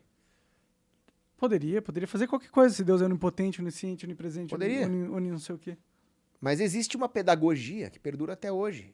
O que é o mal? O que é o se afastar de Deus? O que é a impureza espiritual? São males que são os verdadeiros males, os males absolutos, metafísicos. Entendi. O verdadeiro mal que existe é perder Deus para a eternidade. O que Deus precisar fazer para nos ensinar a nos aproximar dele, permitir as doenças, permitir as guerras, permitir o Dória, permitir... Uma coisa é permitir, outra coisa é incentivar, né? ou ter que tomar medidas mais extremas. Não foi o mesmo Deus que mandou a inundação que matou todo mundo, menos a família de Noé? Foi, mas ninguém acredita nisso. Eu acredito. Você acredita mesmo que realmente aconteceu inundação em Noé e o caralho? Sim, assim? E as os- ovelhas isso- e as isso os girafas dentro de um arqueólogos- barco? Os arqueólogos comprovam. Não compravam porra nenhuma, Paulo. Comprovam pedaços da arca em montanhas que não tinha como estar inundada hoje. Desculpa, eu sou fato- descrente nesse Bem, sentido. mas cético. o fato... Tudo bem, não vou discutir aqui a veracidade histórica, embora eu acredite nisso. Mas Tá. fazendo a questão da teodiceia, né? Por que Deus permite o mal no mundo? É isso. Eu acho que É Deus pedagógico. permite o mal no mundo porque um mundo sem o mal seria um mundo sem liberdade, né? E ele preferiu dar liberdade pra todos. Perfeito, ponto. Liberdade para amar a Deus significa liberdade para não amar a Deus. Sim. É isso. Um mundo onde só o bem é permitido não é um mundo livre, né? Mas continuamos ali. Ó, o mesmo Ricardo Sierra que mandou essa pergunta aí com esse versículo da Bíblia, mandou a seguinte, ele perguntou pra você, Cogos, em que parte você acha que a sua religião entra em conflito com o libertarianismo? E se você acha que seu fanatismo religioso estragou sua reputação? Eu não sou um fanático religioso. O fanático religioso é alguém que não usa a razão. Pô, você falou pra mim que acredita que existia um barco gigantesco com todas as espécies dentro dele que sobreviveu a um dilúvio que matou o resto da humanidade. Sim. Isso não tem lógica racional nenhuma. Por quê? Porque a probabilidade disso ser verdade é zero. A probabilidade de qualquer coisa ser verdade é zero. A probabilidade do universo resultar nessa garrafa aqui e não aqui é tendência. Bom, a probabilidade de eu soltar essa garrafa e ela cair não é zero. Eu tenho certeza que é 100%. Por causa que as coisas funcionam de um jeito, né? Então, agora, vamos voltar no tempo. Teoria do caos. Ah, Como você sabe que não houve uma inundação, se não só os judeus falam em inundação, mas outros povos também. Por exemplo, a epopeia de Gilgamesh é sobre uma inundação. Os babilônios falavam em inundação, os fenícios falavam em inundação. Houve uma inundação. às vezes a inundação é uma metáfora para algo que é recorrente nas sociedades, como uma metáfora, né? Mas todos eles teriam a mesma ideia? Mas, tipo, se houvesse realmente uma grande inundação, como houve já lá na pré-história, quando, sei lá, o asteroide atingiu, aí choveu pra caralho, eu sei que já aprendi isso na escola. Aquela chuva paleozoica. E tal. Aí houve uma grande inundação ali. Essa a aí eu gente... já não acredito tanto. Porra, mas e essa aí a gente tem evidências, tá ligado? A gente tem... Você vai na rocha lá, você vê as paradas. Isso aí são hipóteses científicas Sim. de como é que se formou a Terra. Agora, pela própria ideia do que é o método científico, até hoje ninguém aplicou o conceito da falseabilidade científica nessas teorias geológicas de bilhões de anos aí. Bom, a gente tem Então- onde o asteroide bateu, dá pra ver. A gente tem... Não, que um asteroide caiu lá em Yucatán, ok. Tem Tá. a camada lá de sei lá de que metal lá. Ok. Agora, quando esse asteroide caiu e quais foram os efeitos, aí já entra no campo das hipóteses. Eu não estou dizendo que não aconteceu. Eu estou dizendo que existe ciência, fatos científicos, existem hipóteses científicas. Tá. E existe a palavra de Deus. Para mim, a palavra de Deus tem um peso muito maior do que uma hipótese científica. Então, para mim, faz muito mais sentido acreditar na Arca de Noé do que na chuva paleozoica. E a Porque Terra uma plana? é uma hipótese científica e a outra é a palavra de Deus infalível. Não estou dizendo que não aconteceu a chuva paleozoica. Mas essa eu não tenho certeza. Mas a palavra de mas Deus eu no tenho. Noé você tem. A do A Noé palavra você do tem. Senhor eu tenho. Entendi. Você é muito mais crente do que eu gostaria que alguém fosse. O fato de eu ser racional, eu não ser um fanático, Ah. não significa que eu não tenha fé. É que, tipo, é meio absurdo acreditar que Noé, na minha opinião. É tipo acreditar em terra plana, porra. É tipo acreditar em Não. Adão e Eva. Nós temos provas de que a Terra não é plana. Fato científico A que a gente tem Terra não é prova que não aconteceu uma inundação desse sentido. E outra, a gente tem a linha plana. E genealógica. Adão e Eva é real também. Tá bom? Adão e disse, Eva, né? Eva é tua avó. Tá bom? Mas aí a pergunta dele sobre anarcocapitalismo e... Não é isso? Libertarianismo e religião? É, se você acha que a sua religião entra em conflito com o libertarianismo. Ela entra em conflito com a forma fanática do libertarianismo. E isso é fanatismo. A hora que você tem um libertário que se recusa a votar numa eleição onde a princesa Isabel é empatada com Hitler, esse cara é um fanático. Ah, eu não voto, pra mim é tudo político. Se o cara não consegue entender a diferença entre um Bolsonaro e um Lula, se o cara não consegue entender uma eleição hipotética onde a princesa Isabel e Hitler, esse cara é um fanático. Aí você fala, pô, você quebraria o vidro do carro pra salvar um bebê que tá morrendo? Não, o carro é propriedade privada. Esse cara é um fanático. É burro pra caralho. É um então. fanático. Então, é claro que eu sou um libertário. Eu sou contra imposto, sou a favor de liberar a droga, sou a favor da livre secessão, sou a favor Liberdade de armas. de armas, sou contra o Banco Central, contra monopólio, contra todo tipo de tarifa, de regulação empresarial. É claro que o que eu defendo seria uma sociedade livre. Agora, existem situações em que o PNA, o princípio da não agressão, o libertarismo levado às suas situações limites, conflitaria com a moral cristã. E aí eu vou falar, a moral cristã tem precedência, porque antes de tudo eu sou um cristão. Agora me fala quem é o irracional. O cara que prefere cometer omissões ou barbáries em nome do PNA, ou o cara que vai aplicar moral cristã? Tá aí. Mandamos todas as perguntas? Tem mais uma. Manda aí. É, o Jancy Borcari, ele mandou uma pergunta que eu não sei se eu entendi, mas talvez o Cogos vai entender. É, ele perguntou se o Cogos ainda se vê agorista ou não. Sim, sem O que é dúvidas. agorista? É claro que eu não vou concordar com tudo que o Conkin fala. O agorismo é uma teoria de um cara chamado Samuel Conkin, terceiro. Agorismo vem de ágora. Ágora era uma praça na Grécia Antiga onde se dava um comércio livre, né? Então, o Conkin fala que através de algumas medidas que as pessoas podem adotar para suas vidas, empreendendo comércios até ilegais, elas podem driblar o Estado. Então, elas falam, se o Estado não deixa você sonegar imposto, você pode sonegar imposto transacionando com criptomoeda, você pode ter um comércio ilegal de armas, você pode imprimir armas ilegais em 3D. Então, o Estado não vai ter como controlar a sua vida. Ele vai ter a legislação, mas ele não vai ter como aplicar a legislação na sua vida. É, igual todo mundo compra droga hoje em dia. É, droga, contrabando, muamba, enfim. São formas de agorismo. Sim. O meu ponto é, o agorismo tem uma aplicação muito útil, o agorismo tem pontos interessantíssimos, e eu sou agorista em muitos setores da minha vida, inclusive uma coisa que o meu amigo Rodrigo Neves chama de agorismo cínico, que é um agorismo legal. Por exemplo, você votar num candidato anarcocapitalista. Aí esse candidato anarcocapitalista vai lá trabalhar contra o sistema, usando os recursos do sistema e falando numa TV do sistema. É uma forma de agorismo legal. Entendi. Então, nesse ponto, eu sou agorista. Onde eu não sou agorista? Eu não sou agorista quando isso contraria a minha moralidade. O Conkin, por exemplo, ele se dizia um cara de esquerda. Então ele dizia que os desordeiros, os traficantes, os bandidos serão a grande resistência contra o Estado. E eu discordo completamente dele nesse ponto. Esses caras são linha auxiliar do Estado. O Estado vive do caos e da desordem. O que realmente vai ser a resistência contra o Estado é o contrário, é a igreja, a família, são os bons valores. Agora, não é porque você vai ser um bom pai de família, com bons valores, que você vai ser gado do Estado. Então, é ordenado, é moral, sim, algumas atitudes agoristas. Um porte de abacaxi de arma, um bitcoinzinho pra você não ficar dando seu dinheiro pro governo, isso aí tá ok, Sonegar é legítima defesa, né? sem dúvida. Da hora. Então, beleza. Mandaram mais perguntas aqui. O pessoal mandou eu atualizar a página que eles boa, mandaram boa. mais. Eu não sabia. Agora eu vou ler aqui. O Thiago Venturim mandou assim: gostaria de saber se o Cogos já teve alguma experiência com o divino ou o desconhecido. Algo que tenha acontecido e não tem uma explicação lógica. Eu tive aquilo que as pessoas chamam de evidência anedótica. É uma coisa que não dá pra demonstrar pros outros, mas são episódios, por exemplo, onde Deus atendeu minhas orações, onde eu tive alguma revelação particular de um problema moral, onde eu senti a presença de Cristo na Eucaristia, onde Maria me indicou o que fazer com a sua intercessão e deu certo.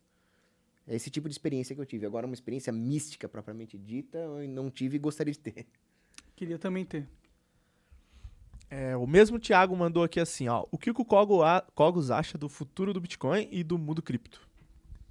O Bitcoin é o que tá aqui, ó. É o Jason. Toma porrada, toma ataque, governo tenta proibir, alguns governos tentam até oficializar a moeda, como o El Salvador tá fazendo agora. O Putin falou nisso também. Aí cai por causa da guerra na Ucrânia. E a volatilidade, mas ele sempre vai estar lá. Ele vai subir. E eu falei isso num flow com o Monark. Em comecinho de 2020. Quem me ouviu, se deu bem. Quem não me ouviu, se deu mal. Você falou pra comprar ouro também. Ouro também. Ouro subiu, será? Pode ver aí. Vamos ver. Eu conheço até gente que tá transferindo o seu portfólio de cripto para ouro. Eu manteria os dois, né? Sou mais de comprar ouro do que comprar Bitcoin, viu? Ultimamente tá fazendo sentido, mas mantenha o seu Bitcoin porque ele vai subir ainda. Em 3 anos ele vai passar de 400 mil. E o ouro deu uma caída, hein? Normal. São ativos de longo prazo, são ativos anticíclicos, né? Pra hedge mesmo. Tá Se dando você uma quer... caída. Se você quer retorno no curto prazo, aí você tem que operar na bolsa Na bolsa mesmo, né? é. Comprar as ações da Magalu. Aí o cara tem que se informar como é que tá o mercado, quais empresas estão sendo negociadas, quais são os projetos dos investidores. Já é uma coisa que exige um conhecimento mais específico do mercado. Agora, você quer se proteger a longo prazo, é ouro e Bitcoin. Então eu vejo o futuro do Bitcoin, o médio prazo aí, como promissor. No muito longo prazo, já entrando em questões escatológicas mesmo, é terra, armas e água potável. Mas no médio prazo, a cripto é promissora. O Bitcoin, não as shitcoins, tá? Entendi. Aliás, pessoal, dia 20 de maio, sexta-feira, às 10h30, eu vou palestrar na BitConf sobre bitcoins. Legal. Massa demais. Cogos, o que você conhece, sabe e acha do mormonismo? Que é um movimento que se julga restauracionista, ficando à margem do protestantismo, que é o movimento mais comum aqui no Brasil, fora do predominante catolicismo. O Mormon não é a religião do Mitt Romney? Tem várias esposas, uma parada assim? Tem umas coisas assim. É. Eu não conheço muito, mas como católico, obviamente, eu não Você é acredito em contra, nada né? fora da igreja católica. Faz sentido. Então é isso. Tá, o cara falou que ele perguntou porque ele já foi membro ativo, mas retirou a participação devido ao absurdo apoio cego dos membros e líderes às medidas nazis-sanitárias das autoridades aqui no Brasil e Estados Unidos. Esse é um ponto. Os mormons são totalmente legalistas, pacifistas e obedecem qualquer autoridade, por injusta que seja. Gado demais. Só pra terminar aqui, ele falou assim: mas ainda acredito em boa parte da doutrina. Segue sim sua candidatura, que o meu voto já tem. E Monark chame o Porto e o Cogos pra fazer as pazes num especial libertário. Abraço e sucesso Vocês aos brigaram? dois. Grande abraço. Como é que é o nome? É o Paz Libertária, mandou aqui. Paz Libertária, grande abraço pra você. Você brigou com o Alexandre Porto? Cara, o Porto, ele começou a me apunhalar, cara. Como que ele te apunhalou? Nós sempre tivemos divergências Sim. filosóficas, em ciência política, né? Só que ele começou a achar que eu sou o vilão da história. Que eu sou um Porque traidor você- da liberdade. Porque você apoia o Bolsonaro. Porque eu falei no voto estratégico. Entendi. Mas você conversaria com ele, faria paz, daria um abraço, um beijo? Não, eu sou hétero, tá ok? Vou dar beijo em homem, pô. Se você é hétero pra caralho, um beijo pra você não, Não, ia não. mudar a sua sexualidade. Não, Não sei se se você gostar, né? Deus me livre, guarde. Não, o Porto é o seguinte, eu tô puto com ele. Tá puto. Tô muito puto com Tá. ele. Pra mim ele foi um canalha. Mas como cristão, claro que se ele pedir perdão e se arrepender, eu perdoo. Entendi. Aí conversaria com ele numa boa. É. E o Porto, ele é um libertário. Uhum. É um libertário do qual eu discordo, que tem posições absurdas.